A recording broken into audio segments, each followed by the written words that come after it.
Big Brother Gossip.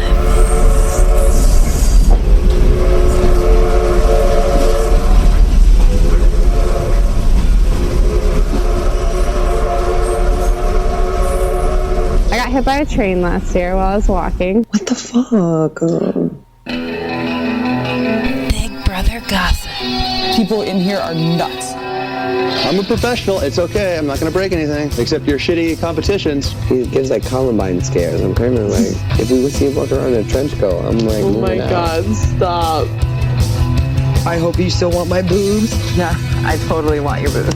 Big Brother Gossip. Can I call you mama? Yeah, it's cute. Just don't call me grandmama. And there was a lot of horny goat weed pumped into my system for 30 days. You're very special, Audrey. You're not. How many years did it take you to learn how to count to 1?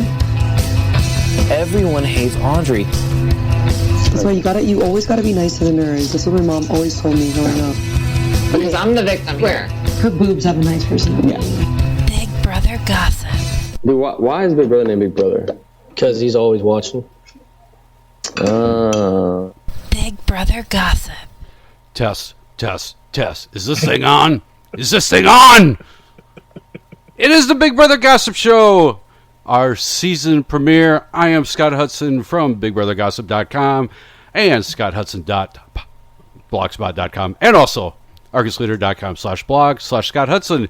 And I am joined, as always, by my wonderful co-hosts. First we have Mike, also of BigBrotherGossip.com, BigBrotherPodcast.com, and a few that he's not letting us know about. Hopefully they're not porn. Hi, Mike. Hi, Scott. Hi, Colette. Well, I haven't introduced her yet. How do you know she's here? I'm guessing. But hi to the people in the chat room, and hi to those people listening later. Hi. Hello. Hello. Well, she is the queen of fitness, the queen of nutrition, the queen of beauty products. She's my movie guru, and she is the greatest writer I've ever known. From ColetteLala.com, it is Colette La La La La La La La. Good evening, gentlemen. How are you tonight? We are doing great. At least I am. How about you? I'm one beer in. One. Yeah, Scott, you sound like you're like 4 drinks in. Nope. I'm just excited because it's our season premiere. They haven't driven me nuts yet.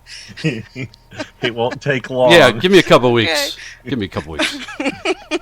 The curmudgeon will return. Yes. I have faith. Yeah. There's little doubt of that. There really is. All right, so this is our 6th season doing this. It's Big Brother 18. Wow, we've done a third of the seasons. That's kind of crazy. I mean, Colette hasn't, but you, Mike, you and I have. Yeah, that's true. Wow. But, I guess before we start going, we should, talk about how you can get feeds, why you should get feeds, things like that. So, Mike. Yes.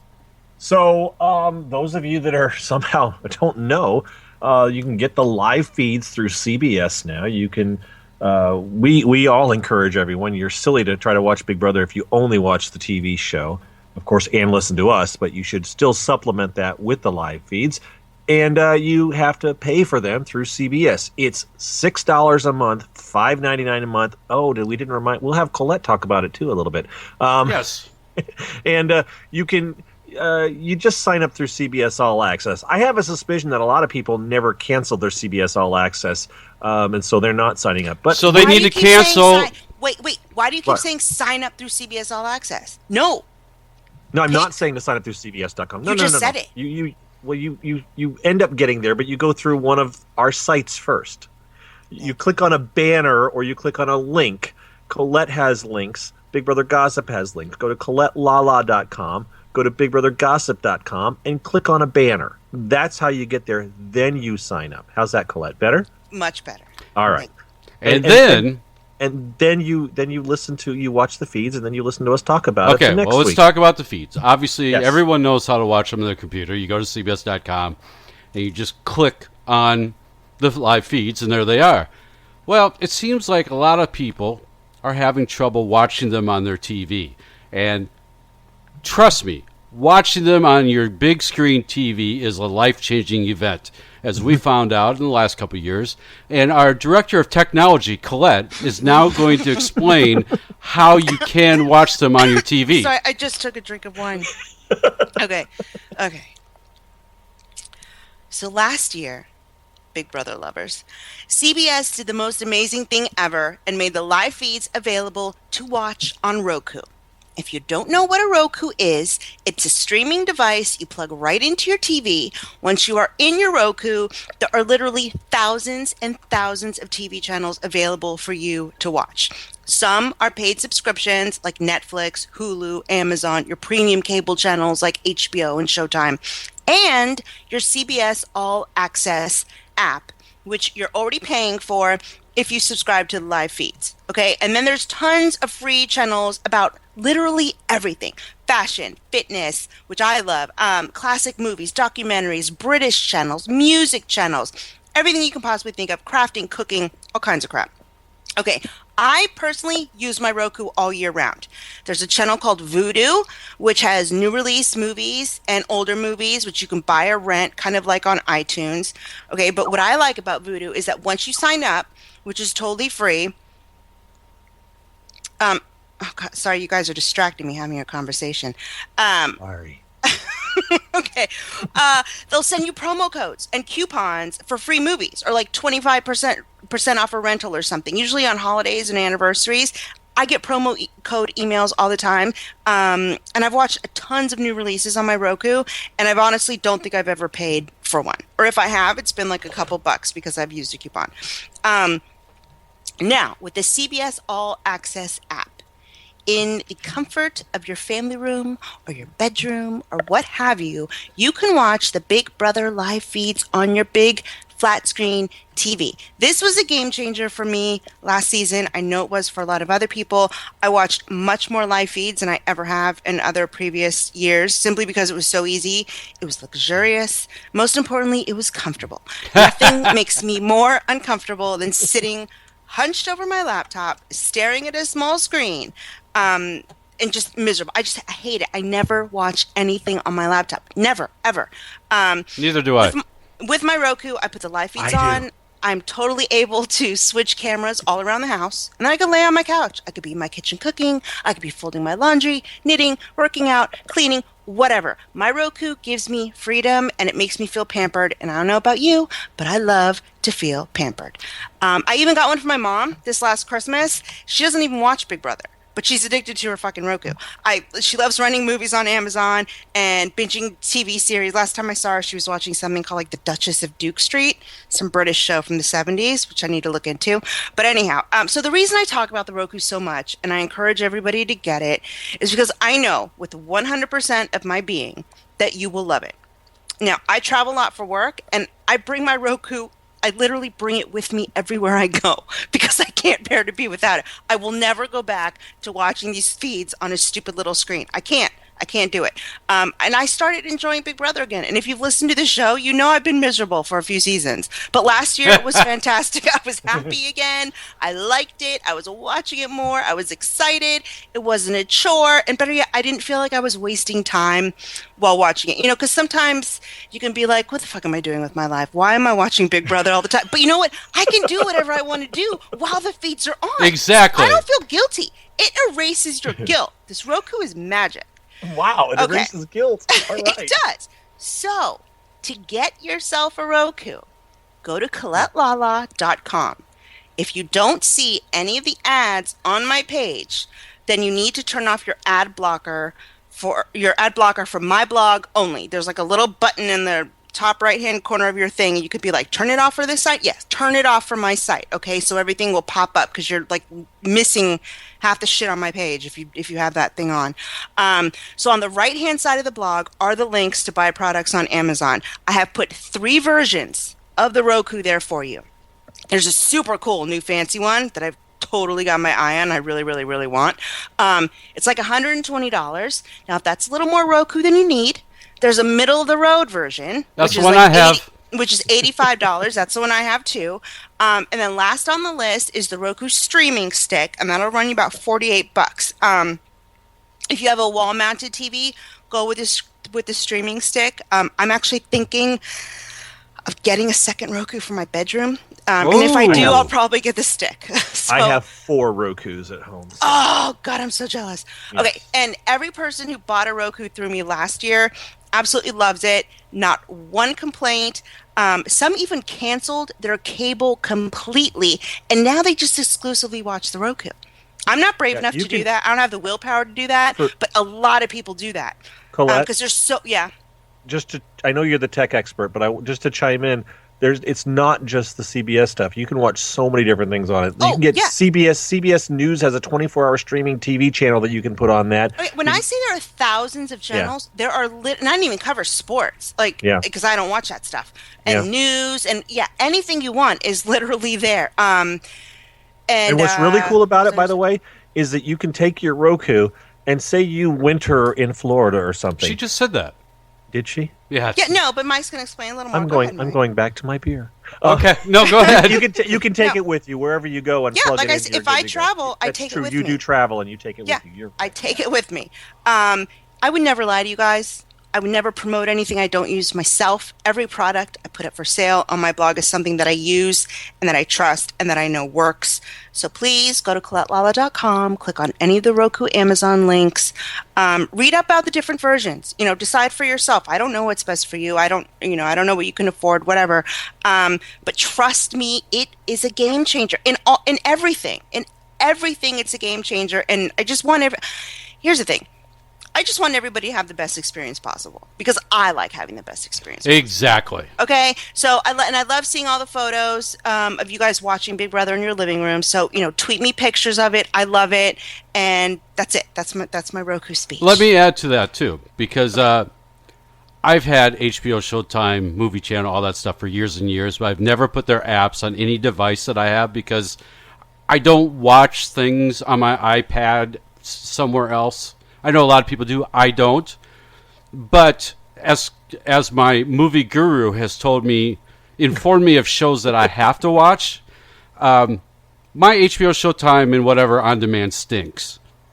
But you can watch anything, almost anything that those channels have ever broadcast. Yeah, any series HBO has ever made since the beginning of time is pretty much on their app on Roku.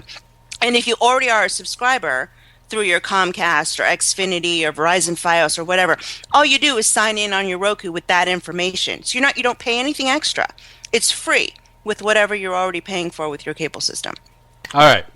We'll move on now. We have one more piece of business, and then we will start talking about the new people that we're going to laugh at all season. But this is someone in the chat was mentioning about Roku. This is our Big Brother prep show. We're telling you how to be ready, how to do things. So yes. Have patience with us. We'll get to the house guests. Exactly. What was the little fucker saying? Don't worry about it. Don't worry about it. Roku. Just it's okay. Oh, it's go all fuck right, yourself. Go fuck yourself. Welcome back, guys. It's the same as it always was. All right, one more piece of business. Last year, we were lucky enough to have such great listeners that would give us some donations throughout the season. And we really, really appreciate it. It really made a difference. I think it really helped our enthusiasm for doing the show. Wouldn't you agree? Yes, and it helps you get a laptop. Big time. It paid for a laptop that broke on me, halfway through the season, et cetera, et cetera. Well, a few of those people who donated suggested that we sign up to Patreon. And I wasn't sure how it worked out, so I didn't look into it. But in the off season, I did. Because a show that that Colette and I both listened to. I've listened to it too. Called Watch What Crappens, which does, hilarious recaps of all the Bravo shows. They have a Patreon site. And, you got to remember, we're not on a network. We don't have sponsors. Most of the other Big Brother shows that will remain nameless do. So we figured this was a way to, for us to make a little bit of money over the course of the season. Now, Patreon is sort of like Kickstarter. If you ever have contributed to a movie or an album or anything like that, where there's different tiers of contributing and you receive some rewards. Patreon is like that. So we have set up a site. It's patreon.com/BigBrotherGossip. And what happens is, you pledge how much you want to give to us per episode we broadcast. So, we will never do more than one regular show a week. Just so you know, we're not going to suddenly do 5 shows so we can add, rip you guys off. We would never rip you off. We love you. So we have a few different levels. Now, we're going to go through those, and then we will get to this year's victims. If you just want to give us some money and don't really expect anything in return, we have the $1 and $2 levels. Every time we do a Saturday or a weekend show, because sometimes we do it on Friday or Sunday. It's happened a couple of times. But our weekly show, every time we do that, you would be charged either $1 or $2, whichever tier you pick. And these charges would accumulate through the month, and then you would actually be charged at the end of the month. And for people that want to know, they've asked, at least as we currently do Big Brother Gossip, we did 13 shows last year. We probably will do 14 this year if we don't skip a week. Yeah, we skipped a week last year. Yeah, we so there's your total. Because 4th of July fell on Saturday last year. It doesn't this year. If you do $1, you're probably going to be out $14 for the whole season. And we do at least almost every week is $2 or 2 hours. So you get a lot of stuff. Over 2 hours. Let's be real. Yes. Well, yes. All right. Average, definitely. The next level is called the glitter level. It's when you. I didn't know that. It's when you pledge. Oh wait, there's more. It's when you pledge $5 or more per episode. What you get for that $5, besides Colette's everlasting love, yes, you'll get something that I've been asked for every single year. You will get, when I make the new season's mega mix intro thing, like you heard at the beginning of this episode, you will get an MP3 copy of that. Seriously, a lot of people have asked for that. I will also be making ringtones. Yeah, we'll throw some stuff. I'll help Scott out do some stuff. If you want older openings from previous years, we can make those available. Let us know what you want, and we'll make them. If you want the Bye Bye Bitches thing we use every year, I'll certainly create a loop or something if that's what you want. We're flexible on that. All right, those that pledge $7.50 per or more per episode, they get to ask us questions. I mean, have you ever wanted our opinion on a topic? So at this level, you can submit questions to us. And what will happen is Wednesday or Thursday, you will get an email, if you're at that level, saying, all right, supply us some questions. We're not going to read them all. That's why you get to do this every week. You get to throw us questions every week, and we will do a handful of them every week.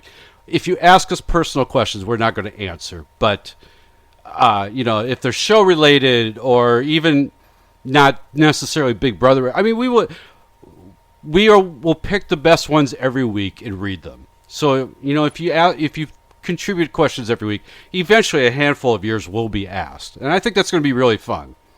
I don't know about you guys, but I think that's going to be fun. And if I know a lot of people who listen to us also listen to Watch What Crappens, and just so nobody thinks that we're ripping them off, we're actually kind of friends with them. We've talked with them, and they've kind of helped us out with this whole Patreon thing. Yes. So this is a mutual give and take thing. They do something called the Crappens Mailbag, where people submit questions to them, and they do like a little segment where they answer these questions. We're going to do like the same thing. Yes.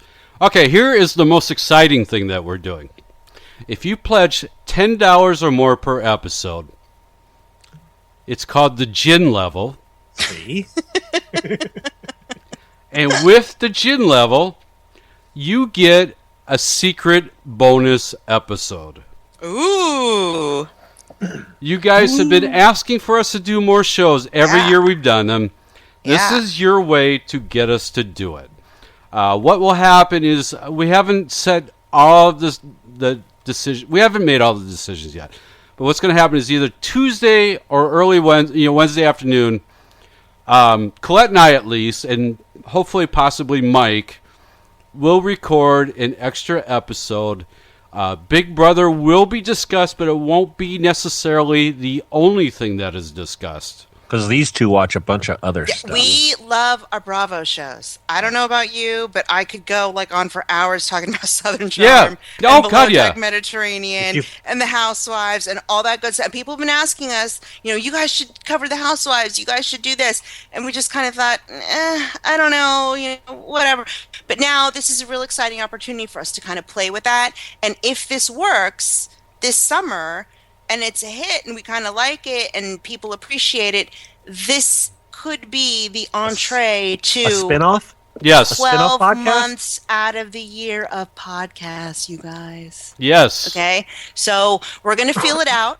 We don't know what it's exactly going to be yet. Give us suggestions. And give us a couple weeks, too. Yeah. Give us, a couple weeks to work it out. We're going to talk about all the shows because we watch tons of, Scott and I especially watch tons of different reality shows. Everything from Discovery, Nat Geo, History Channel, Bravo, all that stuff. So, we're going to kind of just see where it goes and see what organically happens. Yes. And hopefully it'll be fun. Something that snowballs into something bigger. We're hoping. And what I kind of see happening now, this week will not be a typical example because we won't have that much more Big Brother news because there won't have been any shows on yet. But if there's any news, we will be talking about it, and we'll probably give a preview of what's going to happen on the first couple shows. But in a typical week, I would bet that we will talk about what has happened on the feeds since the Saturday show. We'll give a preview of the Wednesday show, and then we'll move on. Because sometimes things change between this show, the Saturday night show, and the Wednesday show. So we will do an update and then move on to whatever else we want to talk about. But there's a couple things I want to say. These bonus shows will have no effect on the Saturday show. I know a lot of people have been worried about that. Yeah. They will have no effect with what we do on Saturday. Nothing is changing for those of you that like the way things have been the last 6 years for Scott and I and Colette, mostly the last 6 years. Nothing is going to be different for you. Absolutely nothing. We won't be saving things for the bonus show. No. But a lot of times on Saturday, we don't talk about the stuff. Like after Sunday, we kind of tune out. Yeah, we kind of pick it up again once we get like a new HOH, and then we kind of pick it up again. Because we have had times where on Saturday it's like, well, what are we going to talk about? What happened on Monday? It's like, there's just we don't have time. Yeah, and there's no point because we have a new HOH, we've had different comps, and something from Monday or Tuesday, completely irrelevant. We've never covered it anyways on Saturday. This way, we actually might be able, especially if it's big something happening that we need to talk about, we could talk about it on a Tuesday or Wednesday show. Exactly. And I'm trying to go through this real quick, but also give a lot of info because we've had a lot of questions back on it. I know some of you are really, really excited to talk about the new people, but we'll get to that. How this will work. Tell the little fuckers to calm down. Why? What is their problem? How this will? I don't even want to know. Okay. How this will work is when this show is available online, you will get a special link that's only for you.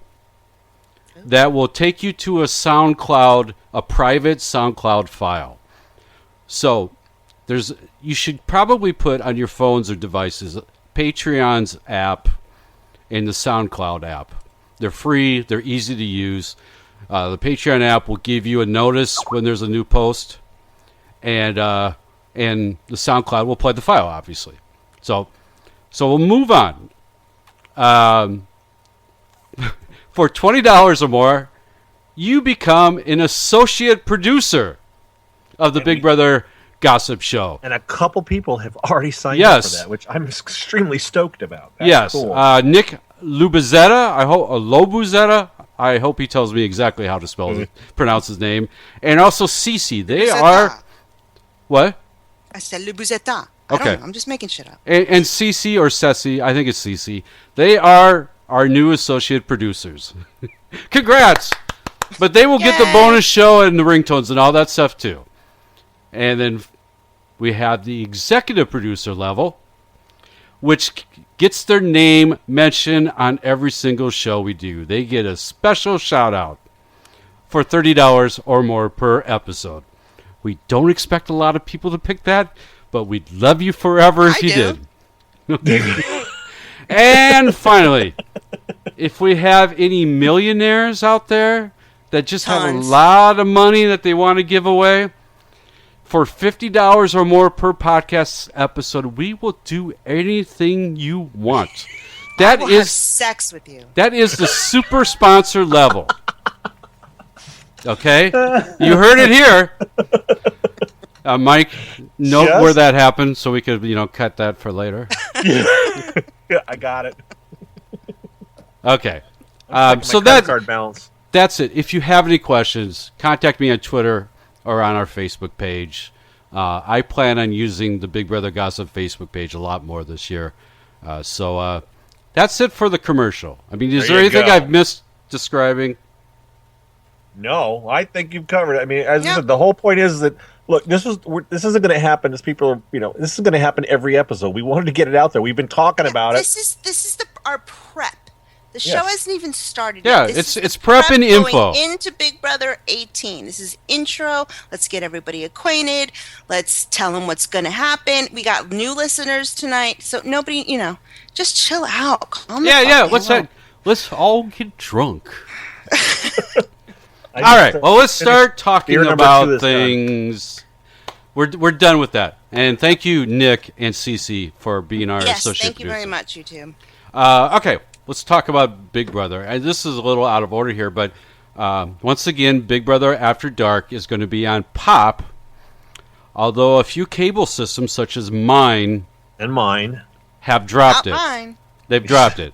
The good news, if you do have Pop, they've added an extra hour this year. Per night. Well, that must be nice. I wouldn't know. Yeah. Comcast bumped it up in January, and a lot of places they bumped it up to a higher tier. So I'd have to pay for it. I have Verizon Fios. I mean, I already had like a full package, so I don't. If it was bumped up to a higher tier, it didn't matter for me because I have all the channels anyways. But Verizon Fios, it's still there. Yeah, Midco, no. That's okay. I don't mind. All right, let's talk about the layout of the house. There's been videos and some photos and things like that. Right. Colette, do you want to take that, or Mike? What, you got something, Colette? Go ahead if you do. If you have any thoughts. Okay, a little something. Okay, so I've been tearing into Scott Story, is his name, the Big Brother house set designer, for years on my blog. The house always looks cheap, drab, visually unappealing, with a horrifying color palette. But I'm not blown away by this year's house by any means, because hello, I watch Big Brother UK, which is like the most amazing, lush, rich, decadent, gorgeous houses ever. But this year, Mr. Story has made a vast improvement.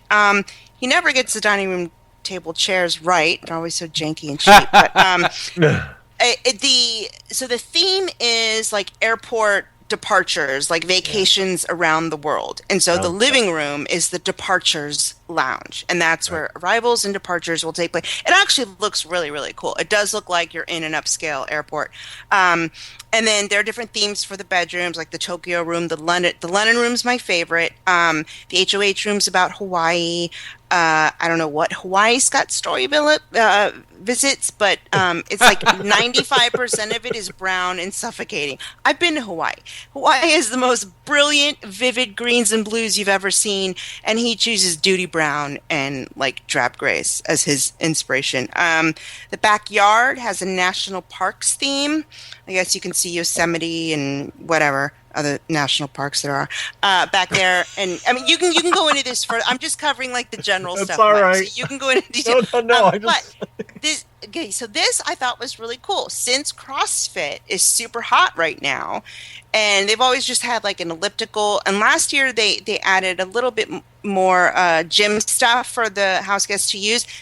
This year the gym is CrossFit themed. They're going to have those plyometric boxes, the ones that people jump up on top of, and those big ropes that you wiggle, whatever. So it's a CrossFit, and there's going to be, I think, like 2 spinning cycles at least. And then that the room where they all kind of like convene, where Amanda and McCray had sex in, that what's it usually called? It's a safari room this year. It's like an Africa theme room where they kind of meet and they. The safari room. Yeah, the one where they. Yeah, it's the safari room is what it's called. Yeah, no, but I mean, what is it usually called? Well, we call it the picture booth room or the sauna room or. No. Okay, it's called a million different things. Yeah, So it's an Africa theme. There's a lot of shit in it, though. There's like too much accoutrement this year. There's like a random trunk, like a camera on a tripod, a dead tree. Like, clear a lot of that crap out and like provide another couch. There's like a very uncomfortable, not so roomy looking couch in there, and there's a giant leather ottoman that takes up literally like half the room. The bathroom is Caribbean themed, and it's awful. It's disgusting. You know how people always hung out on that big square cushion thing that's positioned like right across the bathroom mirrors? This year, it's literally a wooden dock. It is made out of slats of wood. Why would anybody want to hang out there? And like flanked by 2 garden benches, which are like equally as uncomfortable looking. I'm all about comfortable seating. And that stuff may be changed. If you remember, Colette, if you remember last year, there was something in the sauna picture booth room or whatever the hell it's called. They had something in that room. It was changed out before the show started because it was horrible. Yeah, that wooden dock thing. Put a big cushion on it, because people used to hang out there all the time. They're all crying with each other. So, I could just put a cushion on it. So there's an upstairs area outside the HOH room, which last was that bridge, like translucent bridge, nobody used, that you could see above. It's a little bit more involved in this area, kind of expanded it. It's supposed to be Admiral's Lounge at the airport. I don't know if you can step on like American Airlines or United, but you can go in a big fancy lounge. And there's a cozy L-shaped couch up there now. I think that couch should be in the safari room, but at least it's in the house. That could be a new place, though, for them to congregate right outside the HOH room. It's kind of cute. There is a have-not room, but we haven't seen it. And apparently it's going to be another summer destination, and it's supposed to be really miserable. I'm thinking maybe a summer camp theme. I mean, camping has always seemed miserable to me, but I don't know. It's supposed to be like a place where people go on summer vacation that sucks. So my first thought was camping. But I think that's all I have about the layout. So you go ahead, Mike, and okay. So Colette actually knows more about the house than I do. I didn't know some of those things. I was laughing at just the state parks comment that you're like, yeah, whatever, it's camping. I can just tell that's not your thing. So there's a phone booth in between the one bedroom that's the Tokyo themed and the one that's the London theme. Those are the 2 closest bedrooms. There's a phone booth in between those 2. You mentioned the phone booth, I think. There's also there's a phone booth upstairs outside the head of household room, and Julie said... I didn't mention the phone booth, but go with that. Yeah. They can call. So apparently what Julie said is, so the head of household can call down to that phone booth to summon people upstairs. I'm just rolling my eyes at that whole process, because physically within the house, that phone booth, the phone upstairs is about 10 feet away from the phone downstairs. And I'm just like, why would they even do that? So I don't understand it. The other thing that comes to mind about the phone, so it's literally a Japanese phone booth on one side, and then you open it up, you step into the phone booth, and you step out the other side, and you're in the other bedroom in the British phone booth or phone box. So you can see through it. It's open. It's no privacy there. I'm not sure how that's going to work. Did you say that the HOH gets to talk? Yeah, Julie said that the HOH can call down to that phone booth to call people up, because there's a phone booth on the upper level on the balcony area. There's a phone booth up there too. I don't get it. Probably be rarely used. Yeah, they'll probably show it used like in the very beginning, and like, oh look, and then we'll never see it again. And once the feeds go live, we'll realize they don't use that. They don't care about that. I didn't see a picture booth in where the picture has been. Where the picture booth has been. There was a camera in there, but not a photo booth. So thank God. Either they're gonna roll it in later, or they're not gonna have it, which I would be perfectly fine with, because the photo booth thing kind of gets old. I hated it. The other thing, and again, Colette, you had a bit of audio problems earlier, and so you were breaking up. I don't know if you mentioned that the pool, that the jacuzzi is gone, and it's been moved in with the pool. So there's a square pool in there now, which is new, and the jacuzzi is a part of it. It's kind of one corner of the pool. So that's another a difference. That's kind of one of the big changes. So it's. I agree. I think it looks nice. Those of you that have seen the tour from Julie, we don't know anything that you guys don't know. That's the thing. We're kind of like, yeah, that's what we've seen. but it's not super ugly. The clouds being gone from the floor in the Big Brother houses, because last year I don't think they have to step up to go into the head of household room this time, and there's still no door between the head of household bathroom and the head of household room. And you there's can't hibiscus panel, panel, frosted thing. glass or something. Yeah. And you can't get an upskirt shot on the. No. Oh my god. Such a perv. That really never happened last year. It never happened because nobody went on it because of that very reason. Right, definitely. All right, well let's move. Click, can you give us a 1, 2, 3, please? 1, 2, 3. Oh yeah. 6, 6, 6. You sound a lot better now. You were breaking up when you were. Yeah, I think my doohickey was coming out, but I put it back in. I hate when your doohickey comes out. That's that technical stuff that she does. Yeah, I am the technical That's advisor. why she is the director of technology. Her doohickey was a little bit loose, but it's tight now. So there you go. Wow. Shut up. You go. All right, let's go. All right, I think it's time to talk about this year's losers, as at least 10 of them are bound to be. Now, unfortunately, we don't have a lot to go by this year to figure out what we think of them right away. Thanks, Allison.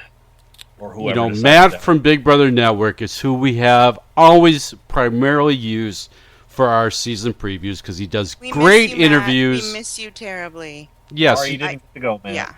He does fabulous interviews, and he did not get the okay to do them this year. So we were left to two different sources. Big Jeff, for one. Jerf. Who has no business doing interviews with anybody. He has no business doing anything with I mean, all these years he's been doing them, and he has not shown any improvement yet. No. And then yeah. There's a radio station called K-Frog. I know they've done them a couple times before. They were slightly better. They weren't great either, but they're okay. Now, I saw a lot of people chatting before the show, and they were talking about the different interviews that they watched. Like, when I was doing my blogs, I just watched Jeff do the horror and just suffered through it. But today, actually, in preparation for the show, I did listen to the K-Frog stuff, and a lot of the people came off completely different. The first one in particular will. I suggest you do it, and here's how to find them. I just Googled K-Frog Big Brother 18 cast, and it came up. And there's like one page where they've got them all separated. So I just literally went one by one, and each one's, I want to say maybe like 10 to 12 minutes. And a lot of them were complete. Some were worse, which I thought was surprising. Some really surprising ones were worse. We'll get to that when we get into them one by one. And some blew me away. I was like, holy, where was this person when they were with Jeff? Because it's just because Jeff sucks. But it's going to be interesting. These girls aren't perfect, but they are much better. And whatever atmosphere they had definitely made the house guests feel like 2,000% more at ease. They were themselves, and that's what we loved about Matt's interviews. It was because you want to get a sense of them. We want to make our assumptions and our judgments of how they're going to play and how they're going to be in the house. And I can't get any of that from Jeff's interviews. Like, would you wear a raccoon hat? Yeah. How I got some. does that have anything to do with Big Brother 18? My favorite is nothing to do with Big Brother 18. Whether somebody would wear a raccoon hat, I don't know what he's doing. He has no business doing these interviews. They're horrible. So yeah, I learned a lot more. So I know a lot of you guys were chatting about this. I'm sure a lot of our listeners haven't heard these yet. But just Google K-Frog Big Brother 18 cast, and it should come up. Yeah, I mean, Jeff kept going, I got some wacky questions for you. They weren't wacky, they were stupid. They were fucking stupid. Really dumb. Oh, yes. All right, and the first person we're going to talk about is a perfect example of somebody who was completely different in the K-Frog interview. And that is Paul Abrahamian. I mean, how do you say it? Abrahamian? Abrahamian? I don't know. Okay. I remember his last name again anyway, so it doesn't matter. He's a 23-year-old clothing designer from Tarzana. And a beard. Now, when I watched him on the Jeff interview, of course, a lot of people, he's just like Donnie. Because he's got a beard. Because he's got a beard. He's nothing like Donnie. Oh, yes, because he's got a beard. Nothing like Donnie. Are they like special? No, some of them are our friends. Oh my god! Why would they say that? I don't know, but oh my god, Donnie's Duck Dynasty. This guy is like hipster. Yes, Jared yes, Leto. yes. Oh my god. So okay. this is my hope for this man. Is he is definitely a hipsterish person. Now, that means he could be a pseudo hipster and love Mumford and Sons and like fake alternative music. Or he could be my dream male contestant that likes garage rock and noisy rock and roll and things like that. God, I hope he's on that side. Scott. He said he likes mosh pits. So I think... He does say he loves playing music. Yeah. So, anyway. He's not going to be your favorite, Scott. No. On the Jeff interviews, he stunk. But on the See, I didn't think so. I actually thought he was okay on the Jeff.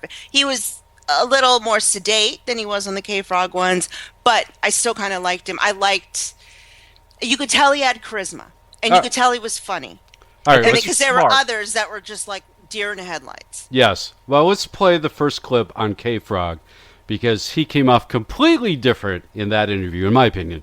Okay, let's talk a little bit about the game. What's your strategy going in? Strategy is to be the complete opposite of what I am right now, right off the bat, because I look like an so I can't look like an and be an because that's like, all right, you need to leave immediately. So the first game plan right away is to be the cool kid from LA who plays music and like likes philosophy and who'll shotgun a beer with you and just super not intimidating. But like if I last a month, then I'm flipping the switch right back on and I'm taking over. How quick is that switch go? I mean, very fast. So yeah. The fact that I have to turn it off, never had to turn it off before, so it's going to be interesting. I need to bite my tongue, but for the sake of being deceptive and mischievous, I can definitely do it. So I don't think it'll be hard for me. I just need to like be careful with who I show what to, or like how I am, you know? Those aren't our bleeps, by the way. That's the K-Frog bleeps. Yeah, because he went in there and he was like, oh, I haven't been allowed to curse all day. And then they're like, oh, you can curse with us. And literally every other word was fuck. And so, and then at the end of the interview, they were like, oh my God, it's going to take us forever to edit this. And they're like, you know what? Forget it. We're not going to edit it. We'll just bleep over it. Yep. And so, yeah, that's how it ended up. But he was... Okay, go ahead. No, finish that. I wasn't. I don't want to interrupt you because I got my own thing after you. Okay. So. If that wasn't enough for me to like him at this moment, remember, our opinions will change through the year. So Mike may be right. I may end up hating him right away. I hadn't heard. I'm one who didn't get to hear the K-Frog interviews. That one turned me around a little bit on him. So you know what? I may like him. Well, and this one will definitely turn you around then. All right. Well, you had said in your bio that you're all about being sneaky. So you're not opposed to lying, cheating. Like you're going to get your way to the top. Yeah. So here's the thing. I don't give a about these people. I don't know who they are. No matter if I have to live with them for 3 months. I've known you for 3 months. Like, there's not much you can say or do to me that's gonna matter. Like, I have friends who I've known my whole life, and I'm just like, yeah, dude, you suck. I'm not talking to you. And it's like, bye. I'm done. Yeah. So if you think 3 months you're gonna pull on any heartstrings here, you're wrong. So I have a man crush. All right. I just wish he'd shave the beard. I don't give a fuck about that. All the pseudo hipsters have that 1880s look these days. Yeah. Do you have any more thoughts, Mike, before we go to Colette?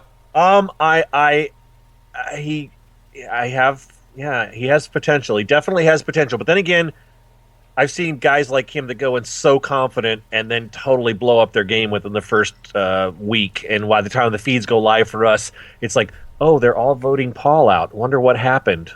So yeah, who knows? It's a potential. The people I like tend to go early anyway. Yes, there's true. All right, Miss Colette. Okay, so he, as you can tell, he's super laid back, curses a mile a minute, funny, self-deprecating. But he's also a lesson in contradictions. Like, he's that new breed of man bun, you know, like with the big, carefully manicured beard. The penchant for hiking and taking risks and wearing inappropriate footwear and like citing people like Emerson and Blake and shunning modern conveniences by shopping at farmers markets and like hand stitching a dropped hem, drinking craft beers, thinking about going vegan while wearing a leather jacket. This sounds like one of your friends. He listens. Shut up a second. He listens to music on Sunday nights instead of watching The Walking Dead. You know, he talks a lot about getting a cabin in Montana, but he's He's never been to my Montana, and he's never used an axe.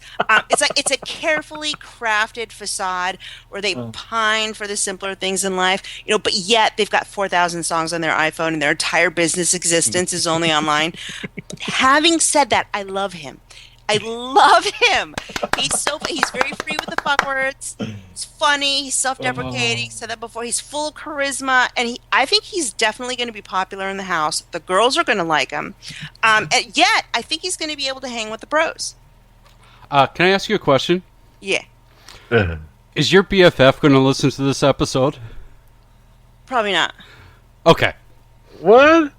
Oh, I know what you're talking about. This is like inside. By the way, folks, you guys don't get this. I don't get this either. So okay. She kind of described her husband to a bit. Not my husband, my best friend's Your BFF husband. Yeah.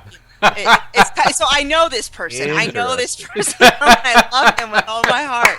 He's like, trust me, we like email each other about the show Alone every week. We're obsessed with that show Alone. But yeah, no. So I do like him, and if you read my blog uncleatlala.com, he does have a clothing company, and it's kind of funny. It's like only 30 products, and about 28 of them are T-shirts that just say "fuck" all over them. Like one of them's like "polite as fuck," or like "I don't fucking care about you." It's like "fuck" and skulls with like swords through them. I'm loving it more every minute. And the word "fuck" on the back, and then like what are the things he sells on his site? What's it called? It's like Dead Soul or something with a D. I relate everything to letter. I know it's something with a D.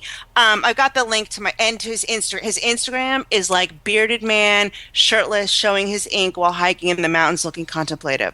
That's all of his Instagram. It's genius. It's so good.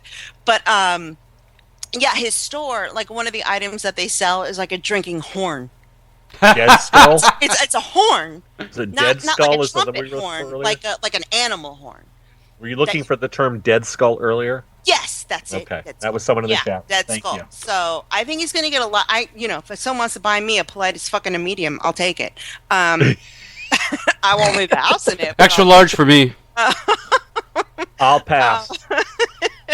But yeah, I think he's going to get probably a lot of hits. Like immediately when the show starts, people are going to like him and stuff. And then I don't know. I think he said on that podcast or on that radio show that he actually has like a brick and mortar store, which was interesting because on his website there's only 30 products and like 2 of them are sold out, including the drinking horn. That's funny. But, so that's our friend Paul. We like him, I think. Yeah, I hope he lasts long. I really do. He let's face it, besides the hipster stuff, besides all that other stuff, he does seem to be a very, very smart guy. Well, if he's actually a real businessman, he's really pulling this off. Yeah, he's got some brains. That's true.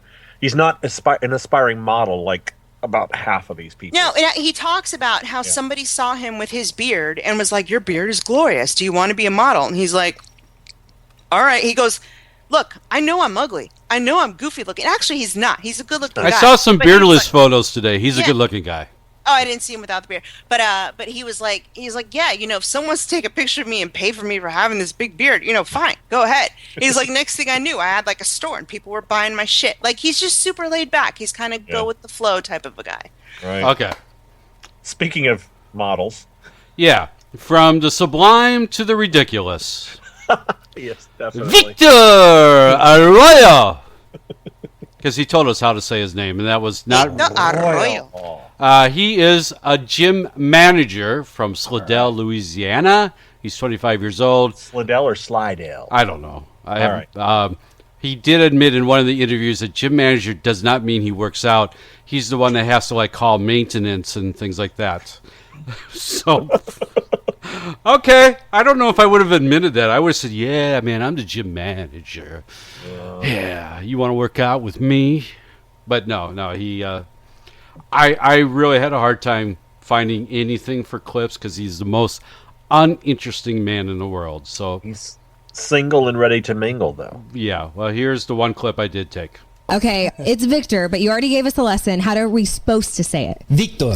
Victor. My full name is Victor Aroyo Tercero Martinez. Ah, Yeah, I'm going to butcher that one, so I'm not even going to try.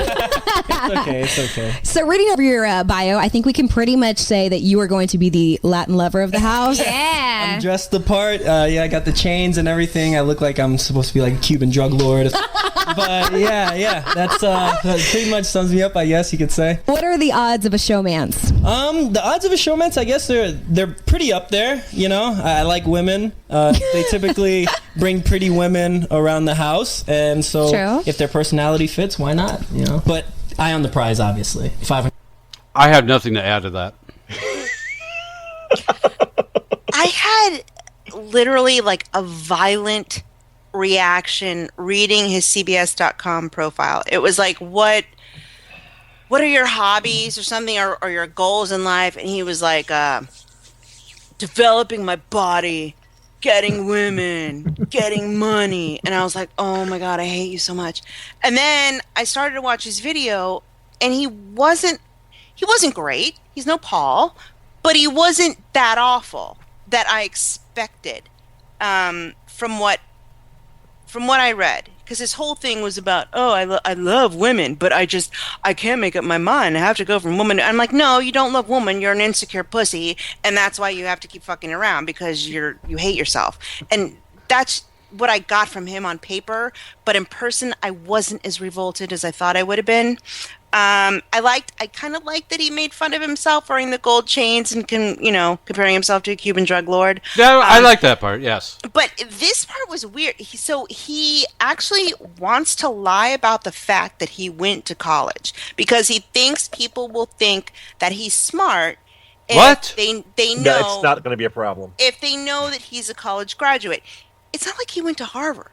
He went to the University of New Orleans. Like, not even Tulane. He just went to the University of New Orleans. I mean, it's a stupid, unnecessary lie. And I feel like it's going to get him in more trouble than it. Because, you tell stories, you're bonding with people, you're getting to know each other. You could be like, oh, yeah, back when I was like a junior in college. And then he could slip up I just feel like he could slip up because I think he's pretty young, right? He's got to be in his mid-20s. They're all they're all in their 20s, so he could easily slip up. And one thing so Paul, I think, said that he would shave his beard if it was like for a good amount of money. Right. He would do it. And Victor said absolutely no way in hell would he ever shave his head, not even for $5,000.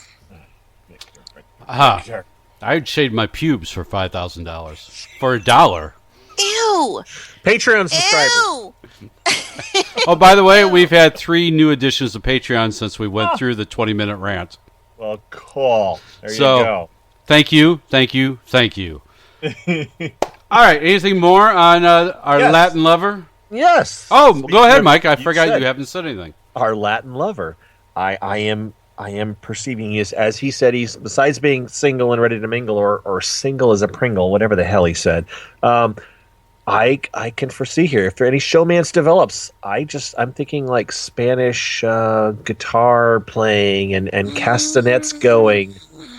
You're going to make Colette like him now. I've taken flamenco before. I am so prepared for this. See, I could just. I mean, it was kind of medieval classical last year. I could see something happening, guys. So some of you may want to root for Victor Aroyo to stay around for a little bit. Maybe he'll. For my personal entertainment, I hope he's gone. But for our show, I hope he lasts a long time. I think he has the most potential of those that we were looking at tonight of bringing something special to the show. So are you saying that he is the Austin of this year? Oh, he has. Well, oh no, it's different. It's different. No, he'll be. Yeah, no, I don't know, but I'm just saying, there's the potential there. All right. Well, this first half of the list is just really, really depressing in many, many ways, except for Paul, because we're now moving on to Corey Brooks. Corey. 25-year-old baseball coach out of Dallas. He is everything I hate about every kind of stunt of model / actor wannabe cast. Yes. And you can tell by this first clip. What's your game plan going in? Game plan going in, definitely not to have a big target on my back going in. Just I'm very competitive, so gonna hold back at first, then start winning competitions, forming my alliances, kind of how I want to.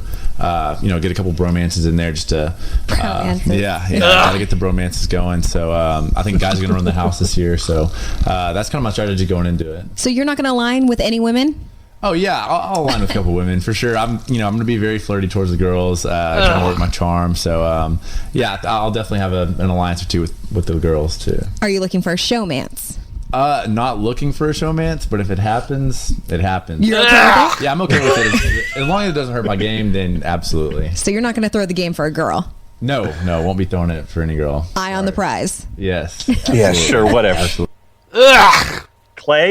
Clay? Yes. Romance? Clay? Yes, and I think we threw the game for a girl. We do have a Shelley coming up later in this list.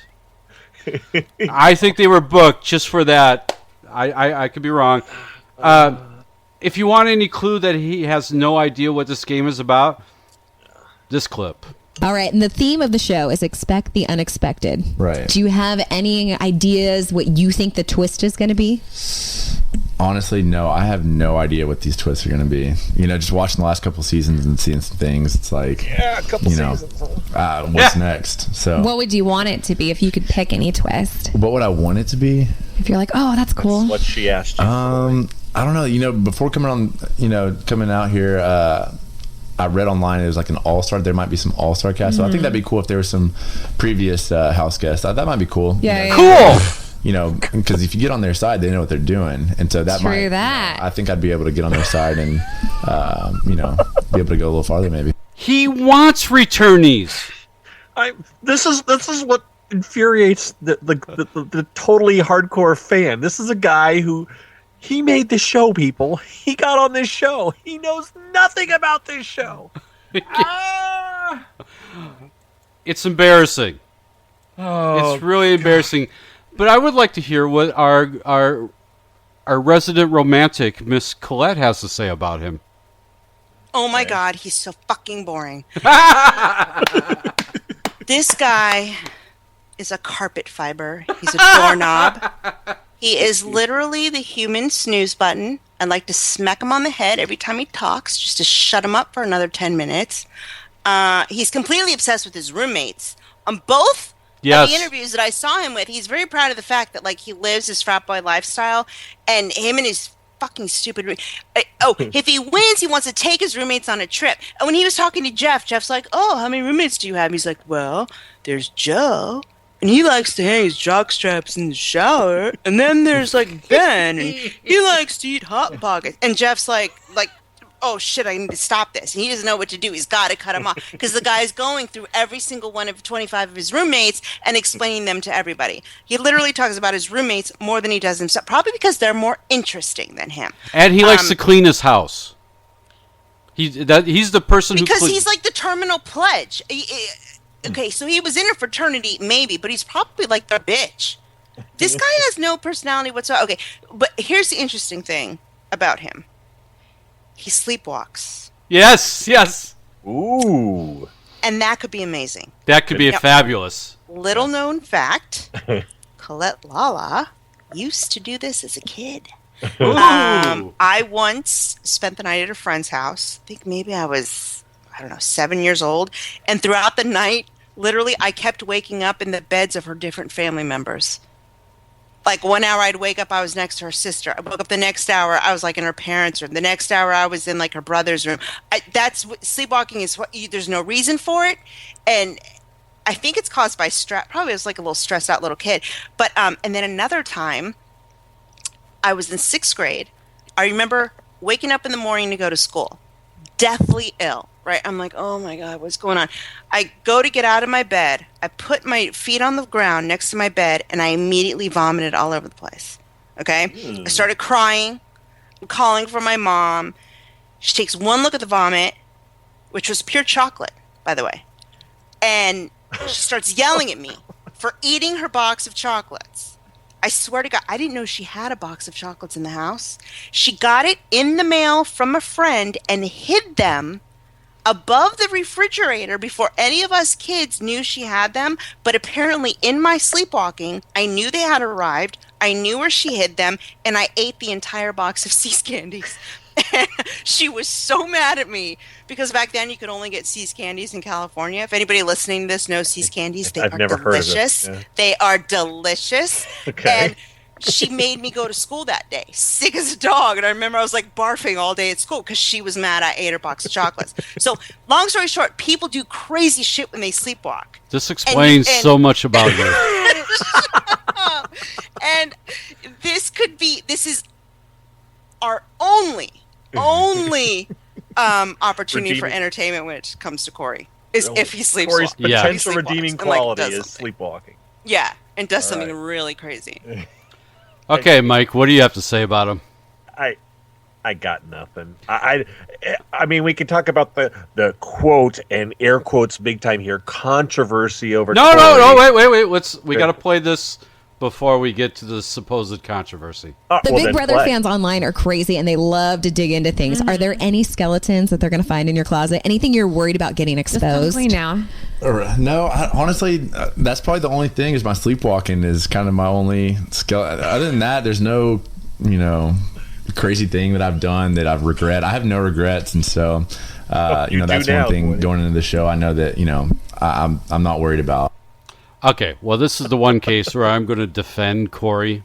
Yes. Our Big Brother community is nuts. We're well aware of that. Yep. And so somebody took the time to investigate his entire Twitter history. Life. Yes. Oh, I missed this. And apparently, over 5 years ago. Yeah. Get this, 5 years ago, when he was still in college, he used a homosexual slur that begins with the letter F in a handful of tweets, which has got a certain number of people all up in arms. And he was young. He was young, stupid, in a fraternity in Texas 5 years ago. Yes.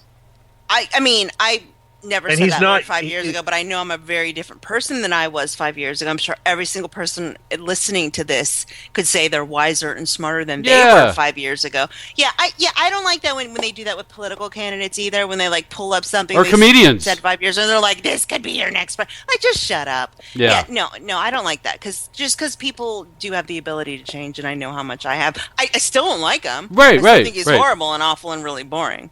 But that's really dumb. And for those that are, and I glanced at the chat room, people are, why didn't he just delete them? Well, it's not the Twitter account he's using at the moment. There's another Twitter account that appears to be his quote official one. So it's possible that he lost the password to it or something, or lost it. Oh yeah. I mean, and delete it. Or you're not a political candidate. Let's take a brief jaunt into the mind of the person that took the time to find this.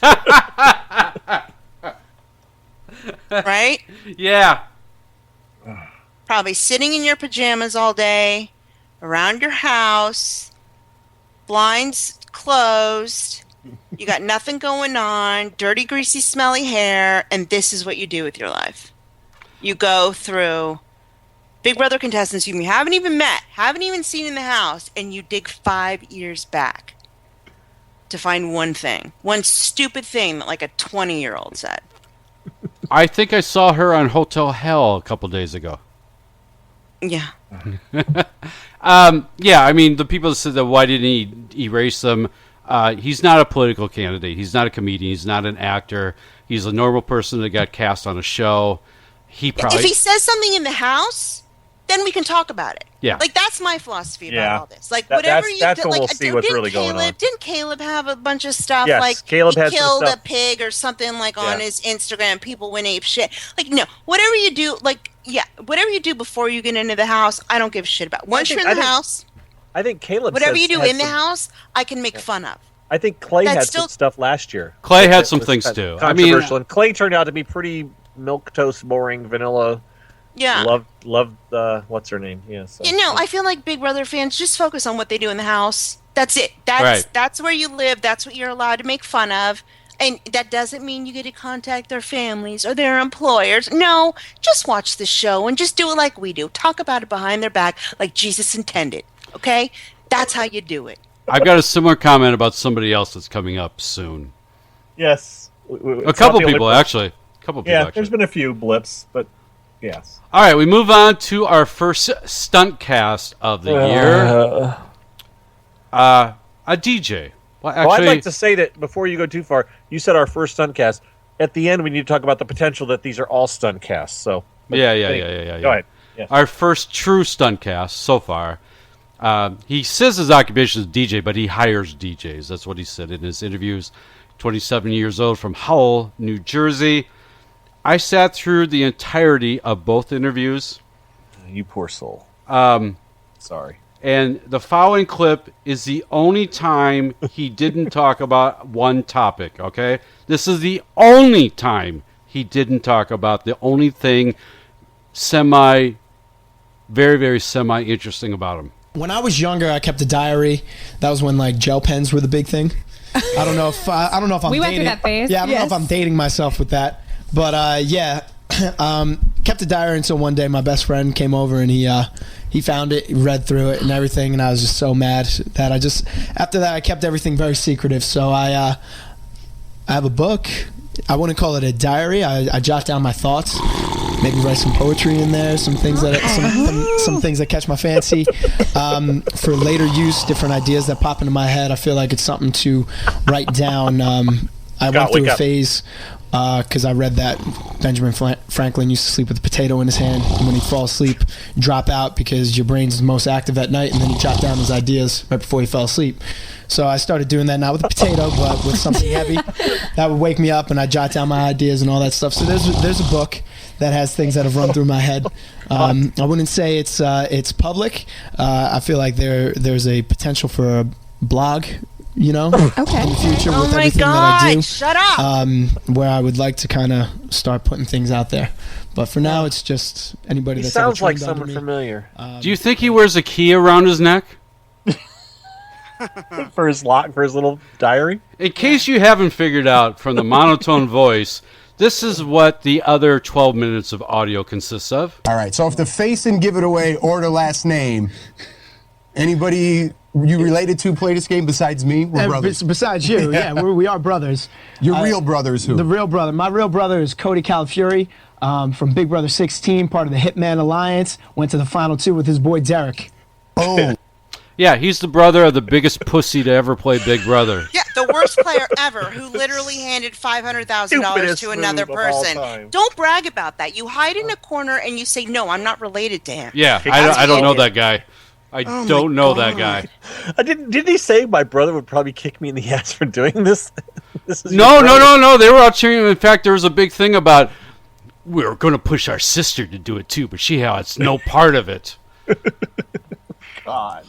Oh God! He sounds just like him. Just like he looks. brother. And people looks like him. He sounds like. People him. asked us on Twitter before the show came on, "Are you going to talk about whether they're going to, recognize him?" Okay, number one, he looks and sounds exactly like his brother, and number two, all these people, even the recruits, have been watching the last 2 seasons. So he's been spoon-fed the last 2 seasons. Yeah. If nothing else, if they haven't seen anything, they've seen the last. And if they don't get it by that, he has the word Calafiore tattooed on his ribs, just like his brother Cody. Oh God! Oh my God! So this means that he's going to make the final 2. No, you know what this means is we're going to have to deal with Derek and Cody a couple times through the season too. Oh, definitely. Fuck! Yeah. Oh my God! Yeah. Oh my God! Derek is as boring as Cody, even though he won. He sucks. I mean, he won and he dominated his season. I'm giving him all the credit in the world for that. He knows how to. That's the thing. They do have a skill to be able to talk people and to keep them calm and to be unoffensive and all that. That's the problem. It's not going to be. He's not going to have a big target on his back. Well, everyone's going to like him because, Cody was a total pussy, and Paulie is like a scotch more personable than Cody. And this is funny because it's probably why dummy Cody actually told Paulie, this was his big advice to Paulie, that he said on all of his interviews, before he goes into the house, he needs to dial back his personality. Yeah, that's because Cody has no personality. He doesn't want to be threatened by his brother. But, what did he say? Oh, so he said... In his interview with K-Frog, he said, I'm at one with myself. I'm at one with myself. What are you, Buddha on the mountaintop? Shut up. I don't even know what that means. He's one with himself. And I do yoga. I don't understand that. He reminds me of like a toned down Jersey Shore cast member. He's not quite as greasy, but he has all the same rituals. You could tell he keeps the diary with the gel pen and the key around his neck, and he's got ideas for books, and he's going to do like all those Jersey Shore people. If you watch Jersey, they all had they had goals. Gym, tan, laundry. They did whatever they could to look good, to be good. They have goals, but it's like they were just super douchey in the way they went about it, and just because they're like losers in life, but. Paulie reminds me a little bit of that. He's got the same outlook on life, the same rituals, the same hubris. What else did I have here? So he has the same Calafiore tattoo on his ribs as Cody. And he thinks that a Big Brother fan would notice that because Jeff's like, oh, do you think anybody will know that you're his brother? Actually, I probably wouldn't notice that. I'm watching Big Brother for over like 200 years, and I'm honestly sure that I wouldn't make that connection just because Cody was such a fucking bore. I mean, like, do people know? Are there fans that know his tattoos? I don't know about tattoos, right? but wait. If I had been that greasy hair person who found what's his face's tattoos from 5 years ago, or tweets from 5 years ago, right? Somebody probably knows Cody's tattoos. But if you've been in sequester for the last 3-4 weeks or whatever, you've been force fed the last 2 seasons. You're gonna recognize this kid. I don't. He looks like him. He looks exactly like him. He sounds exactly. He does a little bit, and actually, like, it's funny because his bio was a little confusing because it said DJ, it said he likes to model, or like I think he admitted to modeling or something. And so I'm looking at a picture, I'm like, you look like a goofy doughboy. Like, I don't get it. And then so I did a little Googling, and you can find this on my blog. The blog I wrote about him, I actually found a picture of him.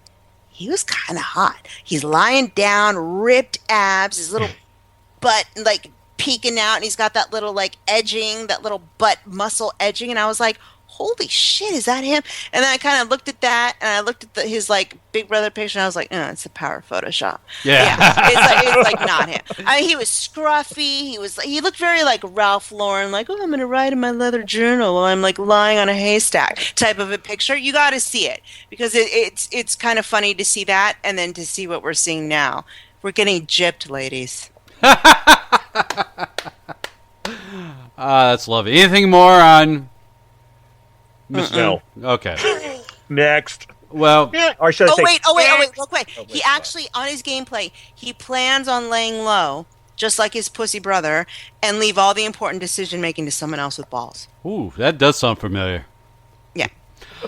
Okay, it only took me 2 seconds of this next person to know what we were getting into. God. 26-year-old student, currently lives in Denver, originally from San Diego. I swear, this person was created in a cartoon lab. I'm here with my new friend. Why don't you tell everybody your name, where you're from, your bursting, and what you do for a living? My name's Bronte. Hello. I'm from sunny San Diego, and I'm working to be a mathematician. That's my dream. Really? Yes. What's 9 times 9? 9 times 9? 89? I'm bad with math in my head. I'm not going to lie. You're a mathematician. I know, but I think it's 81. I'm not positive. My ability, I know how to do it on my fingers. So you go 9, so it'd be 81. Oh, I was right. My visual impairment is below average to do anything in my head. Okay. What is the combined IQ of Bronte and Jeff? Well, it's kind of like Jeff and Jordan together in the same room. Yeah, but Jordan's voice, as annoying as it was, is nothing like Bronte. Yes. God. Yeah. But yet, I just got to play this next clip. Do you have any secrets going into the house? No one is going to know that I am an aspiring mathematician and that I'm about to get my second degree, and I'm only 26. So as far as everyone's going to know, school wasn't really my thing. I kind of just played around after high school, and now I work in childcare. Oh, you already have it all planned out? I don't think people need to know how intellectual I am, so I'm going to keep that to myself. Yeah, it can harm you. People are going to be intimidated by it. Yes. Totally get that. The first supposed lie in Big Brother history that will actually work. Yeah. Okay, I'm just going to get this other clip out of the way, and then we'll all talk about this dimwit. How excited are you to go into the house? I'm so excited. I'm anxious. I have plans. I want to put them into action. I just want to get in there. Okay, give us a little bit of the game plan. Give us then. the rundown. So for me, I'm going to use like psychology, basically, like social science. There's definitely proven ways to get people to say yes to you, and so I'm going to use all those proven ways. Okay, give us an example. Okay, so for example, make me say yes.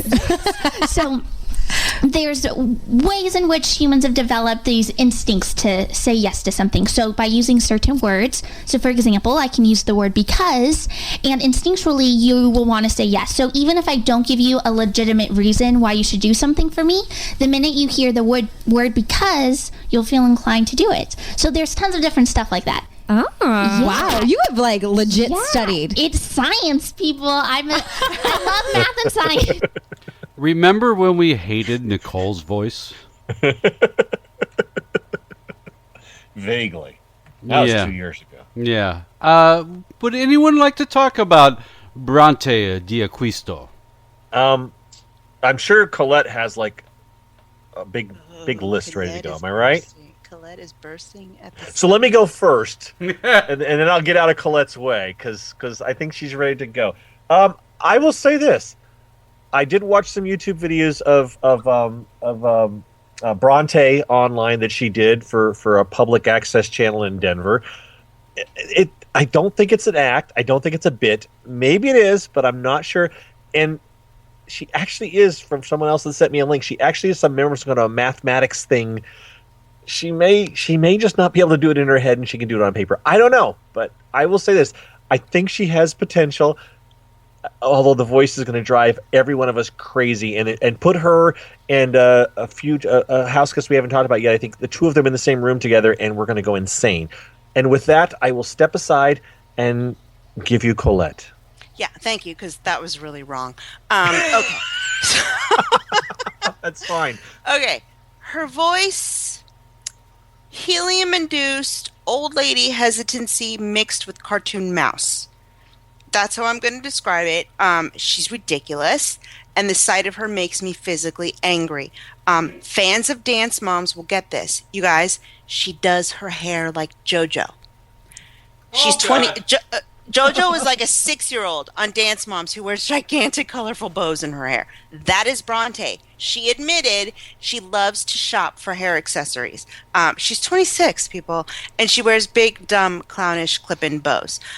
She worships Derek, which is a problem for me. Plus, she thinks she's much smarter than she is. She has a lot of plans. Everything from making people sandwiches to keep them from voting her out, to using the word because, like we heard in the clip, as a method of manipulation. Let me explain this a second.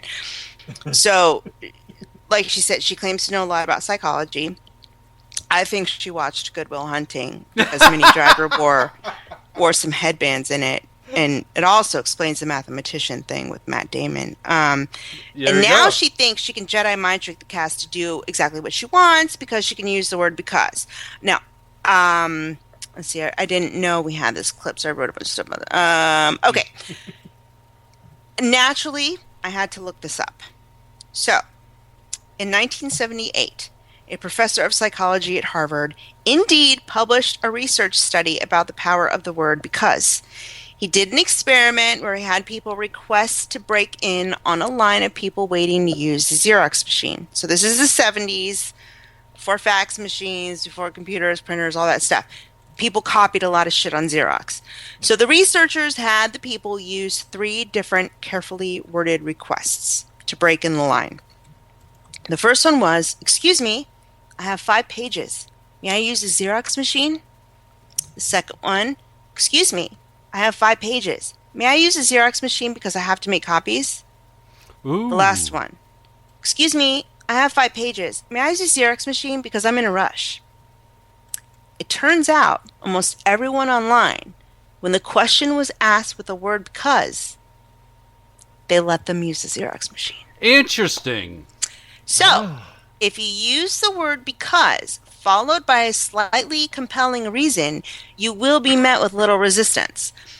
Now, let's all remember to keep this in mind when Bronte is working her voodoo over personalities like Paul and Glenn. To that I say, fat chance, bitch. So she's going to keep the whole mathematician thing a secret, which is funny, because if she told me that she was an aspiring mathematician, I'd immediately think that that was the lie she was telling. She doesn't know 9 times 9. Also, mathematicians begin very young, because I think their intellect starts to decline in their late 20s. I watch a lot of movies. This is why I know this stuff. If you haven't done your best, most innovative math work by the time you're 28, you probably never will. Einstein formulated the theory of relativity when he was 26. Modern algebra was created by a teenager. If you saw that movie Imitation Game, yes. I think he published all that shit by like 23, and he was 27 by the time he's like, oh, I'm running out of time.